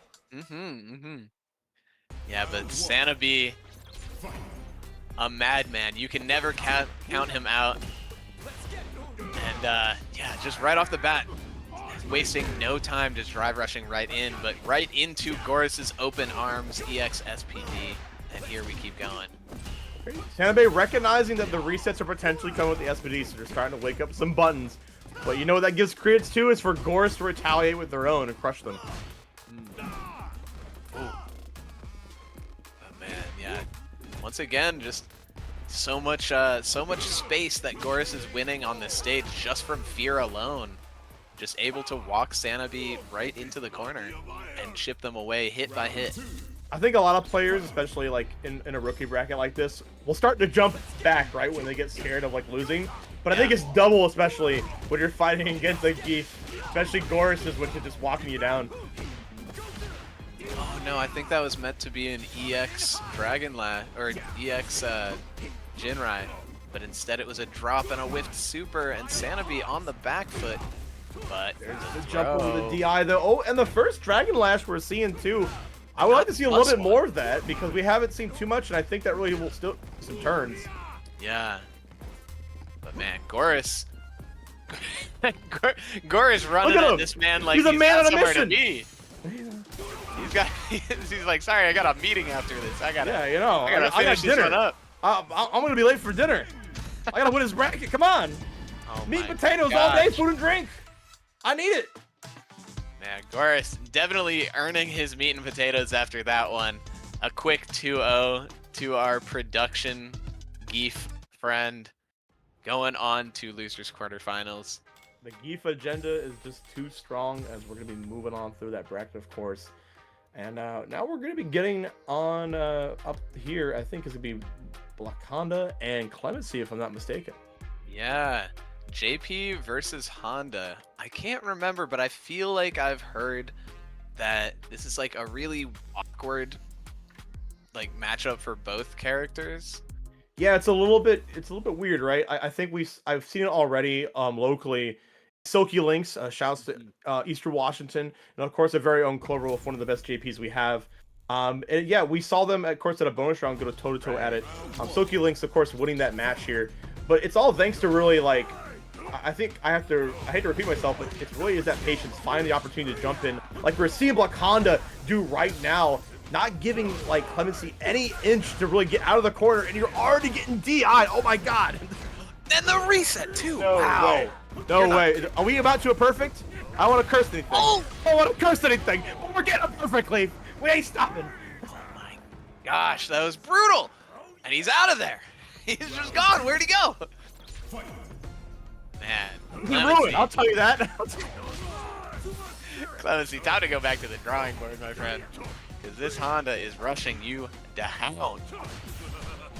Let's see if we can like slow down the match a little bit more here. I know we kind of got a little bit like run over right there, but it's all about like if you're gonna take losses like that, take perfects. You have to say in your mind, all right, that happened. You got to go next. Yeah, time goes on, cannot be stuck in that past. But Clemency perhaps a little tilted by that first round because BLAHkonda kind of just rolling over them once again. Oh, throw on the parry though. Jump grab. Okay, now we're just gonna control the pace. Oh, but just threading the needle with the headbutt.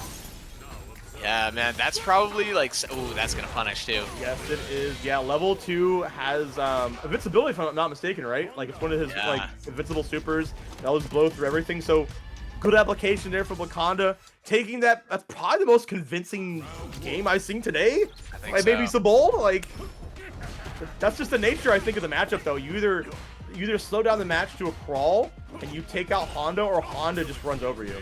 Yeah, and a couple things that I think we saw in that last match is playing that mid to long range neutral.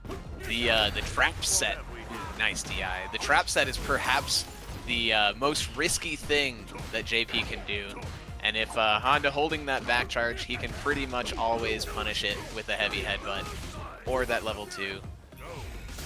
But man, this round looking a lot more even. Clemency keeping this space and defending themselves well. Yeah, they're defending the sumo ring well in tow, coming down with the drive rush into the target combo headbutt.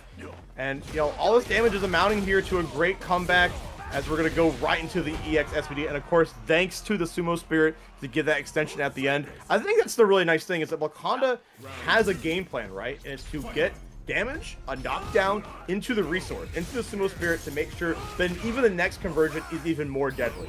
And I think that's one thing that people kind of think about when they go into matches. Like, do you have a game plan for against this character, against this player? So I'm pretty sure BLAHkonda's going to answer for Clemency right now. Man, if you saw that, that was a little combo drop that led into the plus frames from the butt that turns into this, and that is probably going to kill. No, I'm wrong. Just a little bit there. One little, yep, one more butt slam will do another perfect on the board. Honda, BLAHkonda, taking it. Clemency with the frame 1 LOL in chat. Shout outs to Clemency. That was an awesome run as well. Very fast match indeed. That's probably the fastest game we've seen today. But shouts to Clemency making it far through the bracket. I know it was kind of, Honda's a silly character, just a silly character that just he's not speaking the same language as a lot of other characters in the game, right? He plays in his own silly way, and you really have to be ready for that certain play style. I mean, you gotta have a game plan. Man, I kind of love this. BLAHkonda moving on to losers semifinals, and we're gonna see up next is Tidda versus Goris. Oh yeah, and perhaps okay. More. If Goris wins that, we can see that big man battle. The Goris run agenda. Back. It keeps on going. Yeah, Goris coming up for another show here against Tidda, which has been like that aggro Ryu we've seen so much throughout this bracket.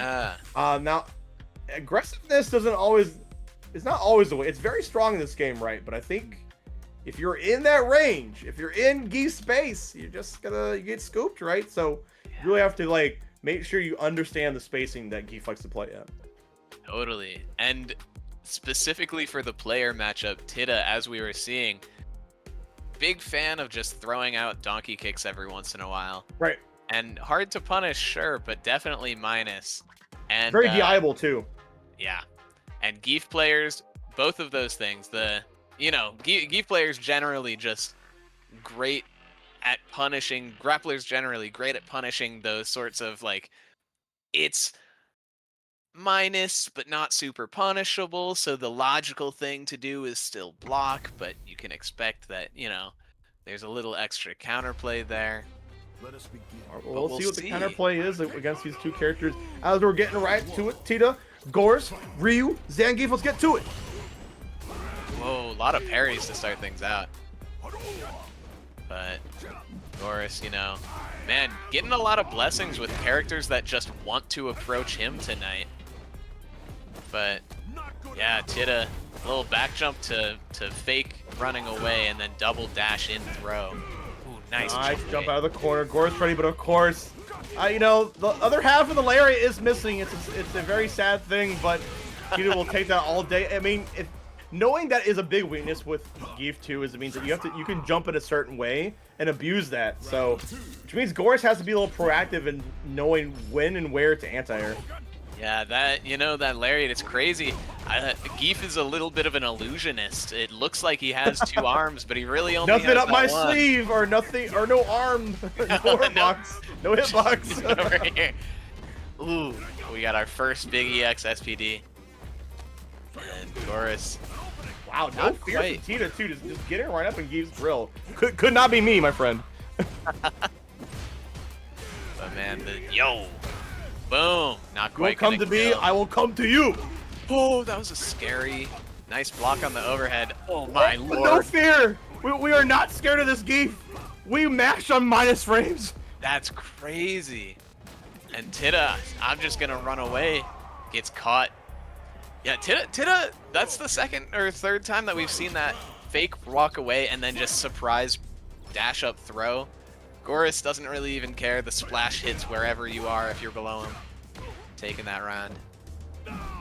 Yeah, I get Tidda's kind of rested on like the old Street Fighter 5 right, where dashes were so kind of free in that game. Yeah. So I mean, they're definitely more reactable in this game, but they can still throw you off if you're not ready. But we're gonna go straight into a level 3, gonna get that sure you can going. And only a little bit of health left on Geef's side. Has a lot of health, right, which should benefit you in the rookie bracket. We'll see how much longer. Yeah, but ooh, there it is, the damn crab. Man, yeah, you called it, Leaf. It's you're looking for so many things, right? Especially in that mid-range where crouch medium kick is so deadly from Ryu that you don't think about those things sometimes. You're not ready to attack. Yeah, what's that? Kind of makes me think of the Ryu forward dash from 5, where it's like the animation is so weird. It's like, oh, suddenly he's right in your face, Yeah, he just kind of shrugs and he's there. And yeah, Tidda really just playing that little mental game very well right here. But Goris starting this round very strong. 2 SPDs already on deck. But it's time to play the zoning game for the first time this bracket, it seems. Yeah, I like the mix-up of going with the zoning too, but it is not stopping the Goris show here. As we got like there's no health left. There's nothing. I thought for a second we would have a pixel, but I'm just gonna say we're moving on to the next bracket, and you should try again. I do like the idea of trying to throw out zoning, but you have to throw him at a not predictable pattern because it just makes Goris the ability to jump in and anti you. Wake up, DP. Yeah, Goris getting so much mileage off of those jump in, jab, EX SPDs. The reset. Oh, the second fireball. Kind of saving his life right there, Tidda. Yeah, multi-hit from the enhanced fireball. Definitely working out in Tidda's favor. We're getting back off into the corner, and getting in the corner ain't the best thing in this game. Man, the reversal drive impact is putting Goris in a pretty bad situation. And the throw. There it is. Yeah, the pressure. Yeah, when Tidda gets you in a block string, the pressure starts to really add up. I think that's the big strength that they have as a player. Is that they know how to, like, when they get you in the corner, really just kind of cash it out. So if they can keep putting Goris in that situation, they'll win a lot more games. And if you saw there, Goris, first time checking that dash in. And, ooh, yep, there's the reset again. And man, once again, Goris taking this big life lead at the beginning of the round, but Tidda fighting so strong to bring it right back. Uh-oh. Hey, a great recognition from Goris. Did not want to get drive impacted right there. SPD, this time we do have a pixel of health. Tries to go for the overhead gambit like we saw in the past league, but it does work out in the end. Goris will be taking that over Tidda. Here we go. Wait, no, yeah, so that's game 2, right? That's 1-1. Oh, my apologies. I lost track of the games there, but we got some more for you. Yeah, man's on the board, though. And yeah, checking that drive rash there now. Tidda looking like perhaps a little bit more inhibited in this neutral. But nice dash under and then throw. It is Tidda time. Yeah, I'm nice loving. I'm liking these checks. Like you just said, making sure that Goris just can't run in for free. But as I say that, sometimes we just need a sprint. We need a sprint into a bear hug. EX run. Yeah, but it's not over till it's over. Tidda fighting. And just a couple more hits, though. One nice heavy button. But a lot of blocking fireballs to the face. Oh, but now we're back in that same situation, Leaf, where we're getting back into the zoning mode, which means Goris is going to jump, just like right there, and there is a drive impact. You can't be looking out for everything, and of course, we're going to be landing that combo. EX layer to close it out here. Potentially game point here for Goris. Yeah. Can he do it in this round? Or will it go down to the wire is all we can guess now. I like what I'm seeing from Tidda. Like, they start zoning, right? And they throw in a Hashu Geki, which is kind of like a pseudo-fake fireball, right? The shortened fireball, which makes potentially trying to bait Goris up, but Goris really hasn't been too hard on that, right? He's kind of just seen that, like, that little like piece of bait and just like, I don't want any of that, right? Yeah, and it's interesting because it's like it's a jump bait, I guess. But we're not seeing a ton of anti-airs here out from Tidda, but big damage incoming. Oof. Okay, we're gonna cash out, but now you have to watch out for the wake up. Wake up level 3 potentially gonna happen. My loyal fans, where are they? The fans might be coming here right very here, soon. Please. Oh. Yeah, you always expected, right? But maybe Goris is waiting for a perfect time to do it. You know, don't get too antsy about it, because this is the win con. This is the comeback factor.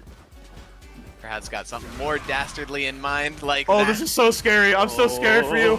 Yeah, just mash out. No, that's it. No, what are you doing? But he missed it. Goris, not like this. Oh, that's not gonna kill. He is invincible. He is the invincible man.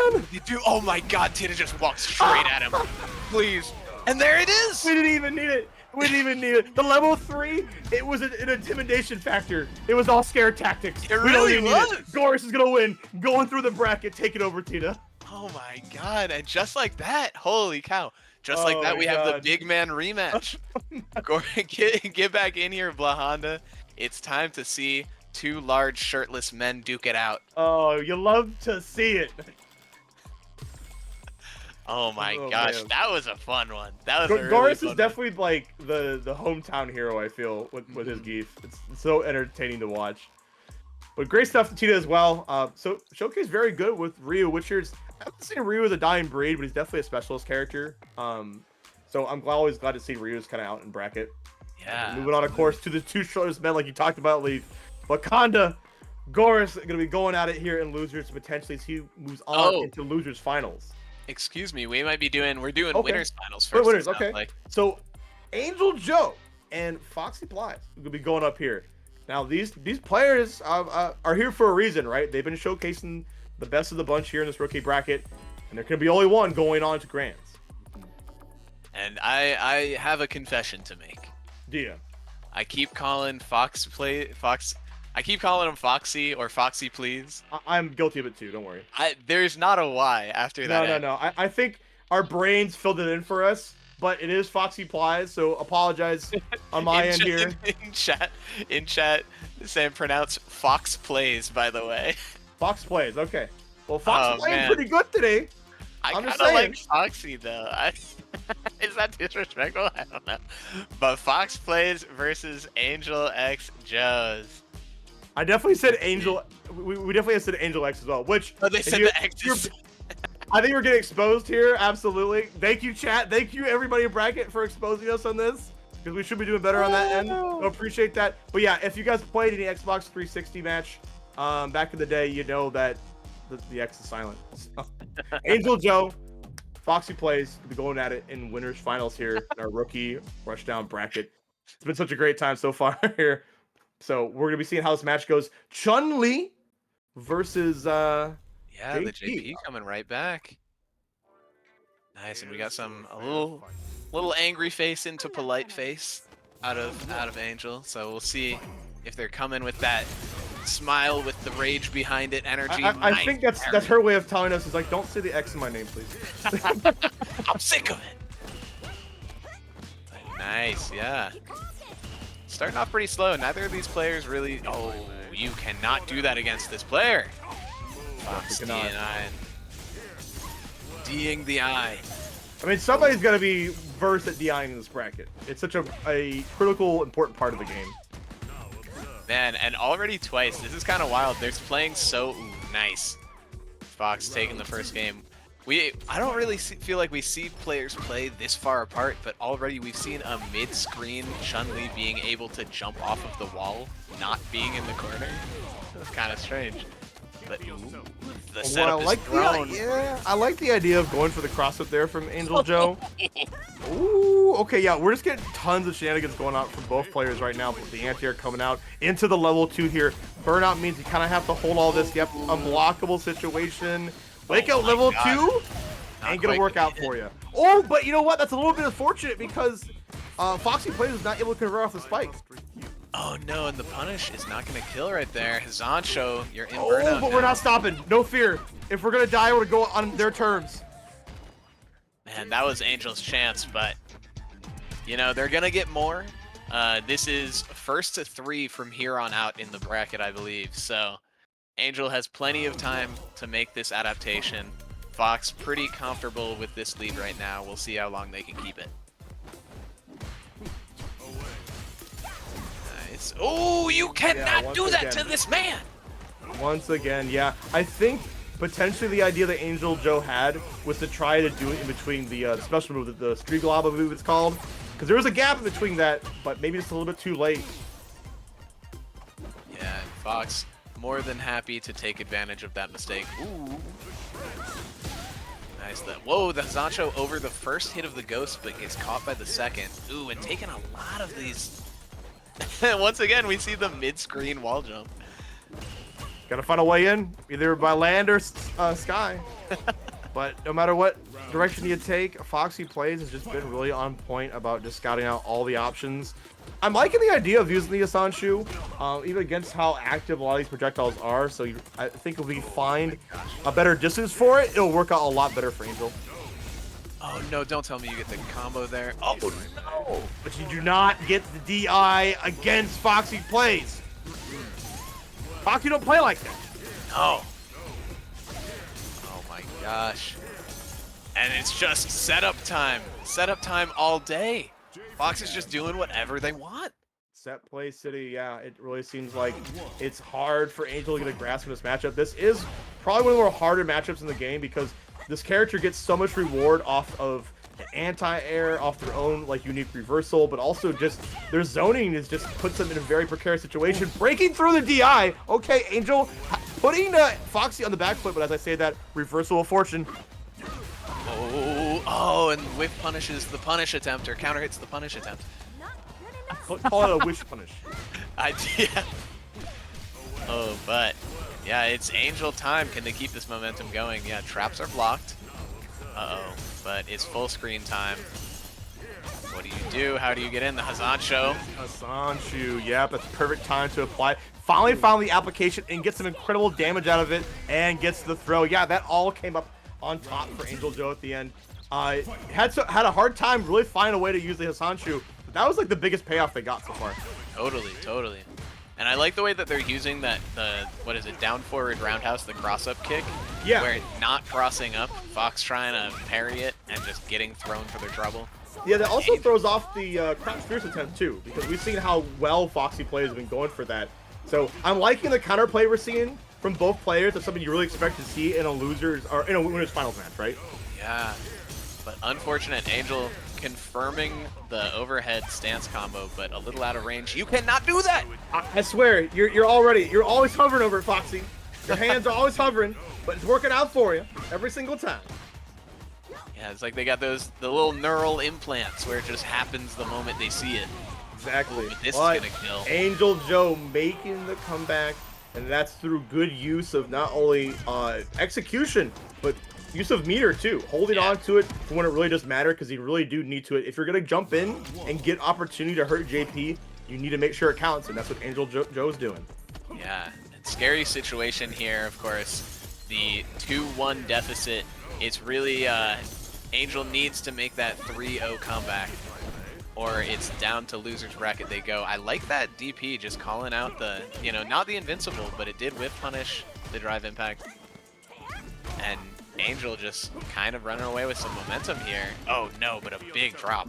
Okay, you're gonna take the throw, gonna put in the corner, but oh, and get stuffed out from the level 1. Unfortunately, I do not think it has invulnerability on top of it. Not all characters have that. Another spinning bird kick on block, and that's dead to rights. This is potentially game point here for FOXPLYS. Will AngelxJo make another comeback like we've seen in the past, Leaf?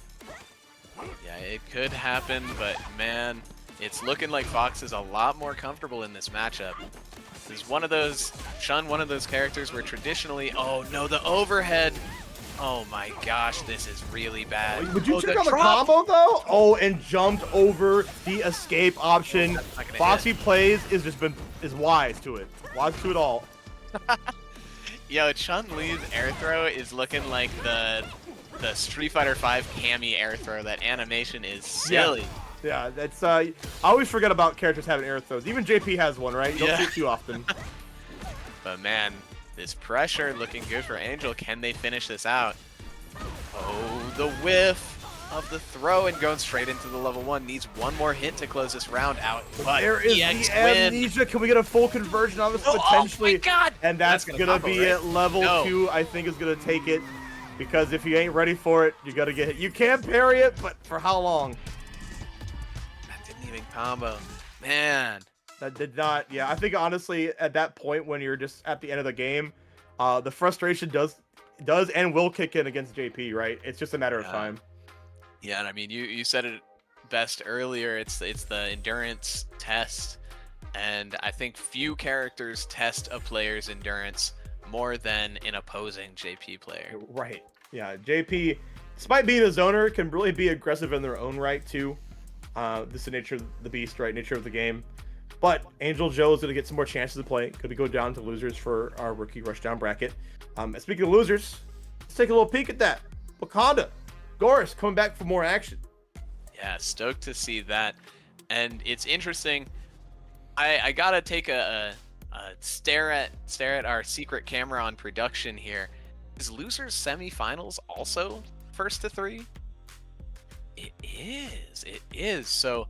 Okay. That's gonna be pretty interesting. We saw a 2-0 from out of BLAHkonda versus Goris in winners, but who knows what could happen with a little bit more time to adjust. Perhaps some time thinking about that match that happened oh so long ago. Goris, you know, of course, coming off of some wins, playing hot. But of course, so is BLAHkonda. Alrighty. Yeah, now this matchup is going to be kind of a wild one. Expect all, I'm not saying all fundamentals are going to be out the door, but if you see something kind of out of the ordinary, you probably might know why. Just the nature of these two characters. Going to be going just knocking uglies, if I want to be frank about it. Yeah. And now I think the big question of this set is, has Goris thought of an answer to the Honda Rushdown? That's true. You've had some time. You know this is coming, right? You know the Honda is coming. The Honda cometh, and the Honda cometh in the hard way. So I think it's going to be, if you know the exact spacing too, I think Lariat deals pretty well with headbutts, if I'm not mistaken, right? Like, this matchup in theory can be pretty decent for Geef. You just have to really be on point. You can't fall asleep at the wheel. Right. But let's see where we go with it. They're jumping right in. And some gaping mouths. They are shocked to see each other in bracket again. And out they go. BLAHkonda And Goris already, oh my gosh, already in burnout, but it does not matter. Scooping up the DI too, just like, you know what? You can throw all the kanks at me. I'm going to handle any way I know how, and that's through gravity.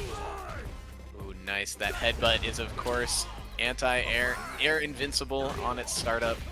Nice anti-air. And it's going to net a lot of damage here.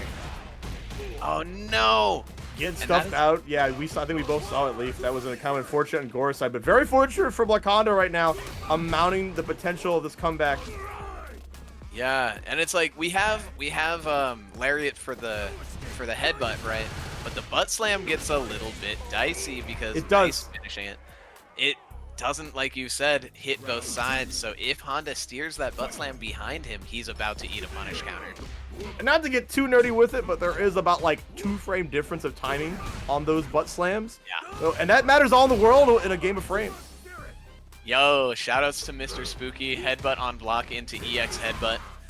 Oh, but Goris, no fear, just continuing to walk him down. Nice punish on the neutral jump. Ooh, and the first SPD there we comes go. out. Yeah, it's such a tricky situation because you think you're safe, but you're never safe against Goris. Unless BLAHkonda can find a great neutral jump into the jump fierce into level 3. Such a great time to mount some damage and get some drive gauge. Let's see what happens here. And one headbutt will be the burnout. Will they go for it? No. Oh, I'm surprised. I mean, yeah, there it is. Yeah, sniped him there with the anti-air. I think they were just a little bit too scared to try to go for it. Like, I don't blame them too hard because, like if Zamge's even breathes on you, you die. Super true. Nice jump. Not getting away with that. And I like that Goris is now checking after the knee just to see if they're jumping. Finding a little bit of damage with that jab and a little bit of conditioning. Oh, but the jab back is BLAHkonda's new answer. Nice with the neutral jump punish again. Goris doing such a great job of just sniping out all of these situations coming out from BLAHkonda. Here comes BLAHkonda, putting back on the back foot, but wake up, level 3. Nope, it's not gonna work out. You can't be wrestling that all the time. Not quite enough to kill. Going for the level 1. Oh, and the chip. The chip. Yeah, the chip is absolutely here. There it is. I love that. I love that from BLAHkonda too. Did 2 headbutts, right? And there's usually like a rules of 3. Human nature tells us that things come in 3s, right? So you expect a 3rd headbutt, then you wait, you get the butt slam, and I don't think Goris is ready for it, man. Yeah, and the cross up to boot. No lariat can save you there. Man, and that was kind of sad if you're a Goris fan. That looked like his game there. But let's see if we can get on the board. Let's see if we can get a nice game 5 going here. BLAHkonda taking the first. And man, the headbutts are coming out to play. My goodness. I think both these characters are so good about getting data. Oh, that was an EX punch. That was so cheesy of BLAHkonda to try to go for it, but you didn't get punished for it. We got right into the corner. This is looking so difficult for Goris. Unless a DI can be your savior. No! The drop! You hate to see it! Air SPD by accident, but man, it's EX time. Alright, where's the EX? Oh, he didn't. The overhead, you're a madman. You're crazy for that one. You're crazy, Goris. Yo, the reads! Dude, he called out the jump like 3 times right there, and then finally took the grab at the end. I think that's been like the biggest kudos I can give for Goris is that his ability to snipe out jumps has been pretty on point. Yeah. Ooh, here we go. Oh, nice. Nice. Turn around into EX Lariat too. This is looking Millhouse for Goris right now. Ooh, but BLAHkonda, yeah, that's the scary one, right? Where it's like the butt slam goes behind, so Goris turns around but lands in front anyway. Those are those unreliable Lariat moments. But whoa, just going right into the level 1. Just a punch to, you know. I'm a little surprised we didn't see the level 3 either, but maybe Goris knows best. Maybe he wants to finish it out with that. Oh, the jumps are coming out. BLAHkonda is afraid of this knee now. Yeah, I'm a little afraid for Goris too, because don't have as much life on their end, and now BLAHkonda can just take their time, unless Goris is once more on point with the EX SPD, but it doesn't matter. Gonna be throw hands. Yeah, that was the sneaky one. Little known fact about this game: Crouch Fierce from Honda is not cancelable. unless he has his hand charge, and then it is only cancelable into hands. Yeah, so BLAHkonda has been going for Sumo Spirit, so can definitely find time to get that really neat situation going. But here comes Goris trying to snipe up another jump, but preemptive button coming out from BLAHkonda. So now we're seeing the layering, right? We're seeing the counterplay. Oh, and the charge fierce. Oh, my loyal fans! He jumped! No, not my fans! Not my fans! Oh, okay, he goes for the little standing reset. No. And Goris taking a little bit less damage than Nice he jump might from have. Goris. Oh, tries to go for another SPD. This is looking so sad. One headbutt, and one headbutt is all you need to take it, as BLAHkonda will be taking it over Goris right there. Unless, did we say we had first to three? I believe, yeah, I believe we got, we're going into game 3 here. Game 3, okay. There is a chance for the Geef man himself. Let's see if he can turn these close games into a close set. Oh? Unless looks like they maybe they were not aware. Maybe they didn't know. Maybe I got hoodwinked. They wouldn't know because this isn't like a finals match. We are playing things out a little odd. Yeah. But I will say so far in this matchup though is that both players are doing a good job of kind of doing a move, doing the very simple pressure, and like just waiting to get data, right? Especially Goris, who like I think you talked about it, does the knee, and then if you like don't do anything, get the SBD. Or if you start jumping, you start jabbing, right?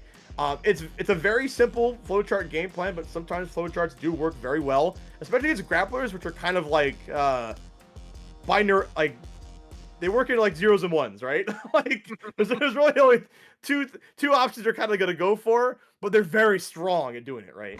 Indeed. Okay, well we got more games for you here. We BLAHkonda and Goris back up for a little bit more, but let's see what the adaptation is for the late game. Yeah, this is kind of one of those rare, odd situations where they thought they won, BLAHkonda thought they won, but they have to go back in. It's like an unexpected mental reset, but it looks like BLAHkonda not phased at all, and oh my gosh, not gonna kill, or they could have. 100% just no chill coming up from BLAHkonda. Tried to end with the sneaky stuff, the Kara overhead into grab, but 2+, and chop though is gonna now we are potentially on game point coming up from BLAHkonda's side here too. Unless Goris has something to say about it, I want to see some adaptation. I want to see these checks. There we go. There's a check coming up from Goris. I like to see that. Come on. Oh, a little whiff punishes here, and I would love to see more of these charge heavy punches, right? Just to call out abuse the armor, right? Yeah. Yeah, one hit of armor, and that's pretty free. Ooh, but speaking of armor, oh. The SPD to boot. But right back is BLAHkonda. Gonna go into level 3. I can do better. And BLAHkonda is putting on the hurt right into the level 3. It's almost like that damage didn't even happen because BLAHkonda is on the verge of victory right here. Goris, you got CA in a dream. Yeah, can you make it happen? Oki? Oh no, Oki. Just letting Goris out of the corner here. That was a scary. Oh my god. Uh-oh. Uh-oh, it could all make a comeback right here. Nothing is set in stone. Yeah. Oh, unless BLAHkonda has something to say about it. You know, that headbutt, it's got your name on it there, Goris. And there we go. Goris going to be out of the bracket here with BLAHkonda moving on to losers finals. Great stuff. The Goris, though, made it really far in our rookie rushdown bracket. Just, honestly, I can't say it enough. Just super entertaining. Just a joy to watch. Hope to see him come back for more. Yeah, absolutely. Fourth place is no joke, and yes, great games out of everybody. I really want to push that. Use that standing fierce more, man. Use that standing fierce, that one hit of armor, you know. Yeah, if we're all being honest here, and I think we all want to get better, definitely like watch back your replays. And like I think it's a very simple thing, but it's a very big thing. Just see what like did and didn't work. And if something didn't work, you could probably find the application for it somewhere. I think a player used to tell me when I was like starting to learn fighting games, it's like a move usually has more than one application, right? So start looking for that. Absolutely.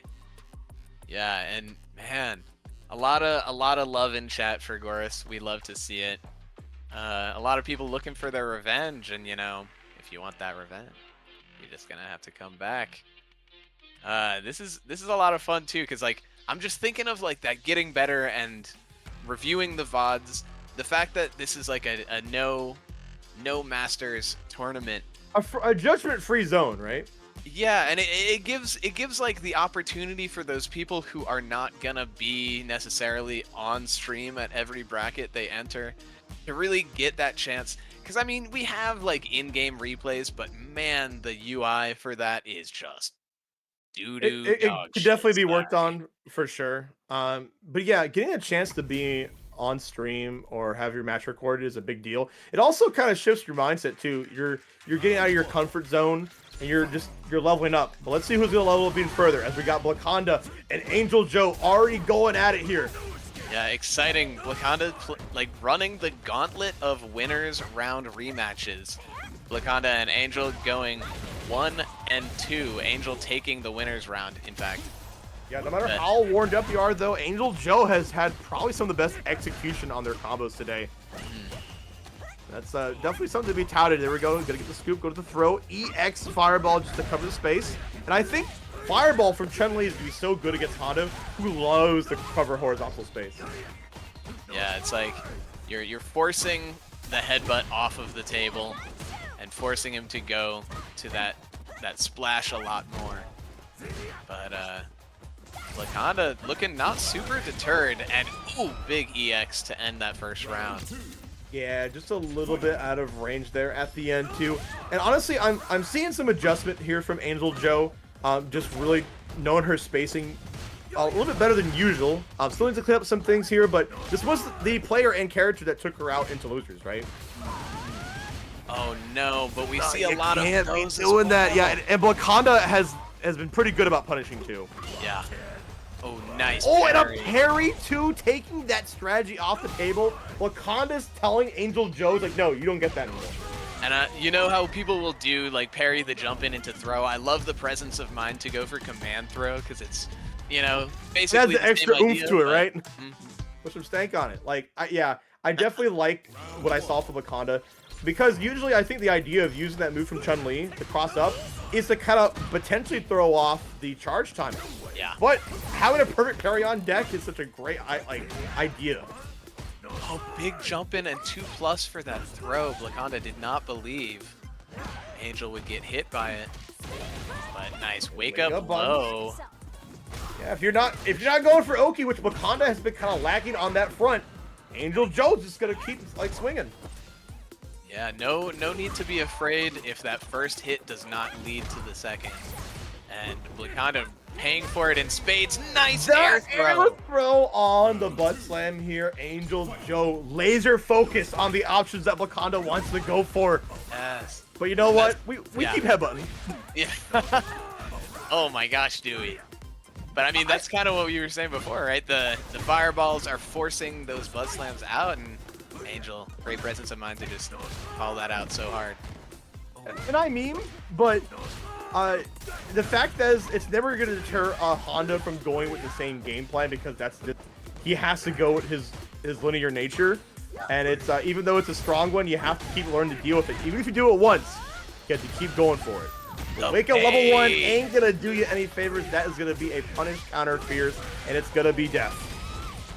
Nice, and you were giving props to Angel's execution. Man, BLAHkonda's execution has also been fantastic this bracket. Absolutely, yeah. The drive rush cancels, especially off the punish counter, looking very crisp. Nice, and these headbutts to whiff punish the roundhouse, the forward roundhouse with Chun. Nice call out. Yeah, AngelxJo want to get out of the corner, get the throw down here. Oh, that should be it. Potentially, yes it is. Yep, and we have the sumo spirit as well, so we get the full extension. Just clean stuff. Yeah, yeah, like you said, Leaf, BLAHkonda's execution always leads to some of the highest damage I've seen in bracket.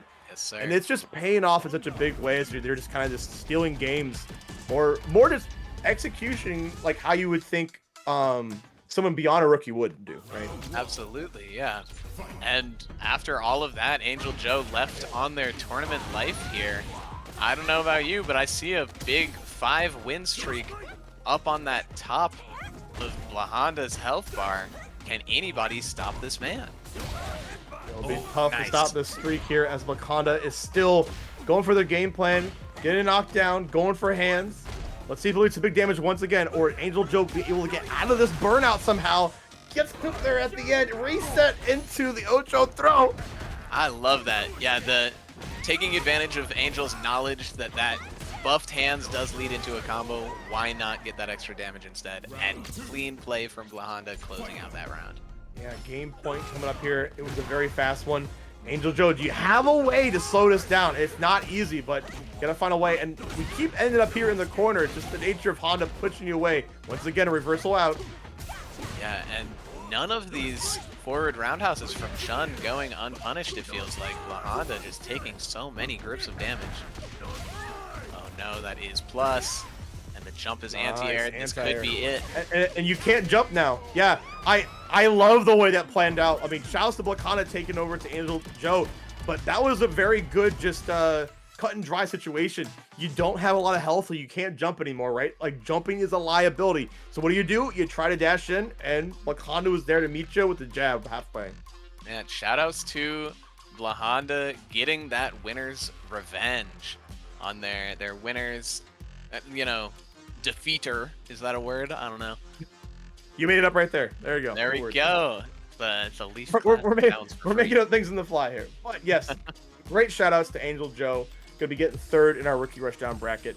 Please go give her some love. Played very well today, of course. Follow their channel.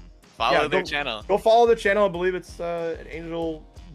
Don't forget the X in between. Don't say it though. Don't say it. I think they're a PNG tuber. They got the shrimp going on. Ooh, okay. Big fan. Cool. But man, I'm just left thinking about BLAHkonda's win streak. I remember so long ago, last week when our last Rainier Rushdown ladder happened, we had somebody win from losers, where losers finals was a 3-0, and then grand finals and the reset was a 3-0, and we were saying, dang, they just won the tournament 9-0. Well, history might repeat itself. Unless FOXPLYS has something to say about it here. There's a lot of experience from both these players, especially gaining it through this bracket. Let's go. Grand finals, rookie rushdown.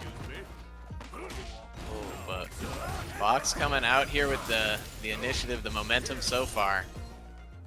And yeah, no dice on that reversal from BLAHkonda. Time to slow things down a little bit, it seems. Nice throw on the parry. And nice challenge on the crouch fierce.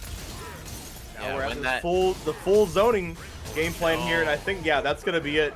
If you have no drive gauge to speak of here, it's just incredibly difficult. All you can do is walk and block. Maybe. Maybe, yeah, and even that's a death sentence against JP. Man. Oh no, and these EX headbutts. Oh, no punish! Yeah, kind of getting away with murder there in that situation. But Sumo Spirit is up on deck. And we get the splat. This is going to be so huge for BLAHkonda. Yeah, how far can they take this?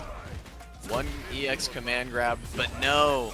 Oh my gosh, that was I like the idea. I like the idea of abusing the armor through the amnesia, and he didn't get punished a lot for it either. And he makes it on top. BLAHkonda, even through unorthodox beams, was able to take that round. I like it. I like thinking outside the box. Oh, drive impact gonna get big punish countered. Are we gonna see the level 3 early? No. Just going for the. No, you can't do that. Everybody's got to learn at some point. You know, everybody's got to learn the hard lesson. Fox at some point. I will give credit where credit is due. BLAHkonda did land a DI earlier in the match, which was like one of the few ones we've seen against FOXPLYS. But you can't fool me again.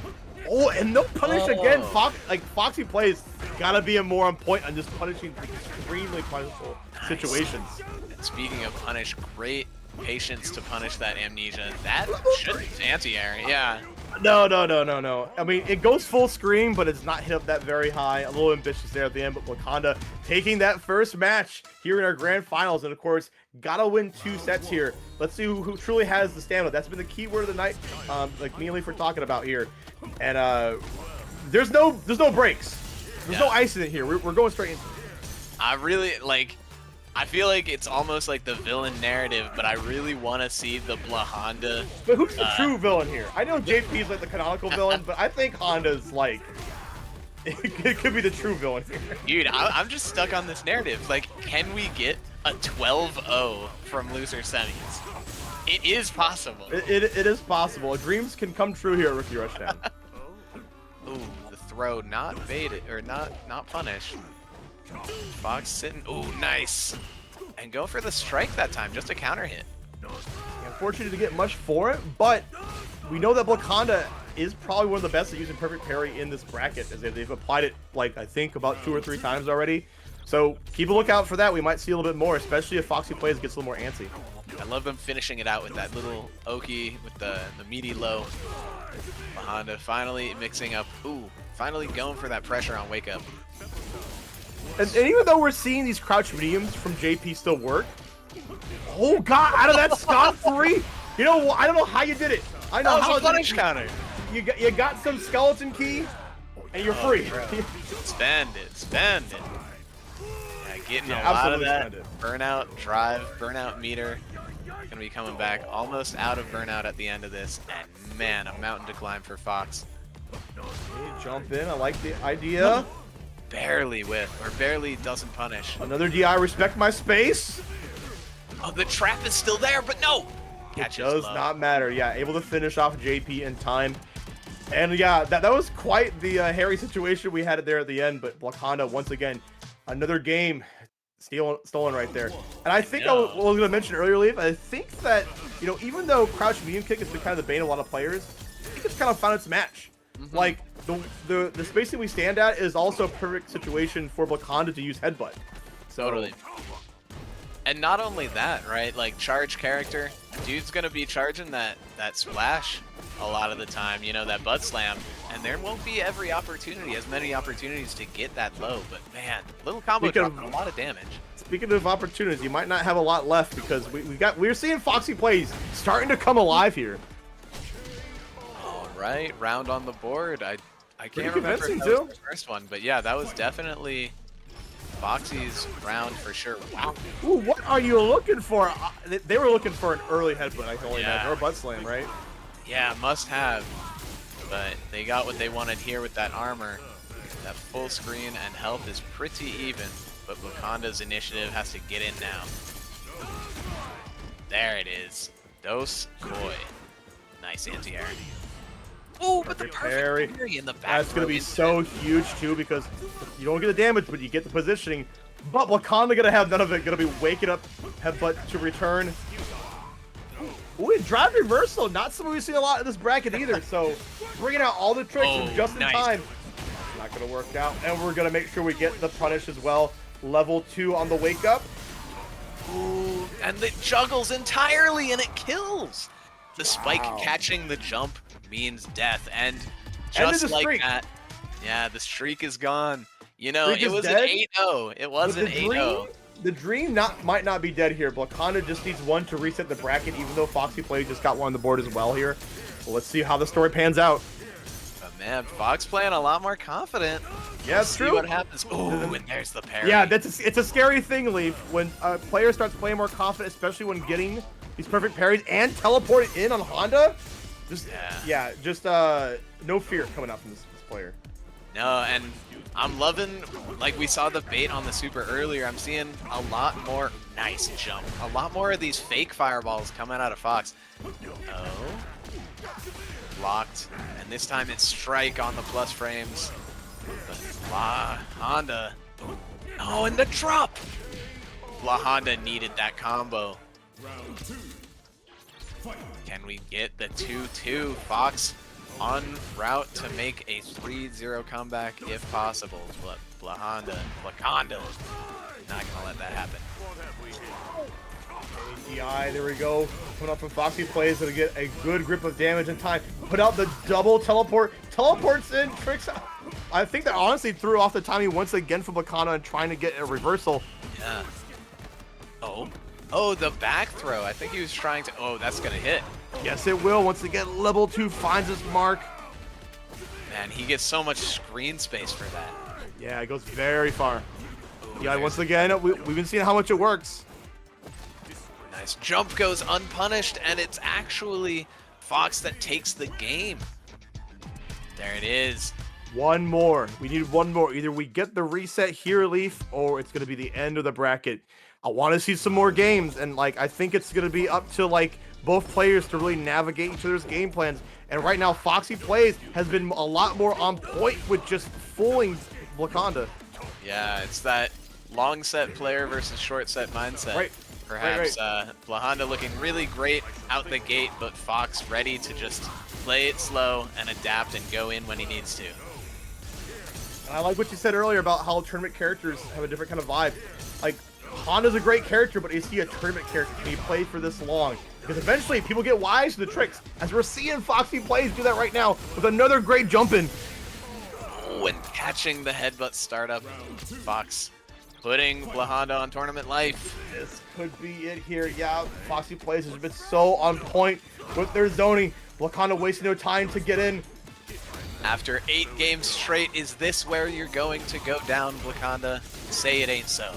Not looking so great so far, but never say never. I love that. Honestly, good trading to Honda's favor, but another DI. You're so close to the grave here, but you have hope. You have a little bit of smidge of hope. I don't think this will kill, right? No, I don't think so.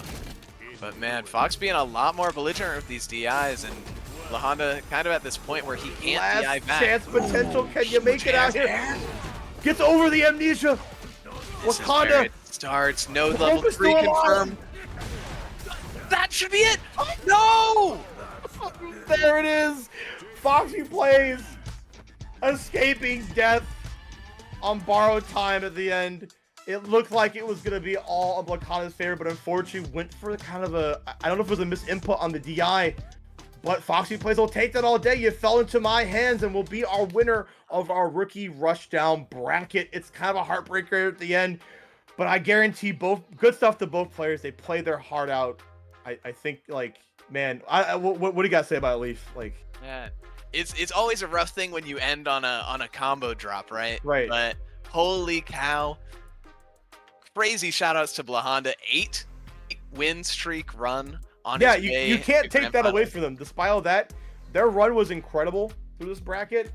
It just, in those last hit scenarios, especially when you're on point to win a bracket, that's it. That's when you become a new player, right? That's when the level up process happens. And excuse me, I was wrong, because we actually did. The BLAHkonda versus Clemency was also a 2-0.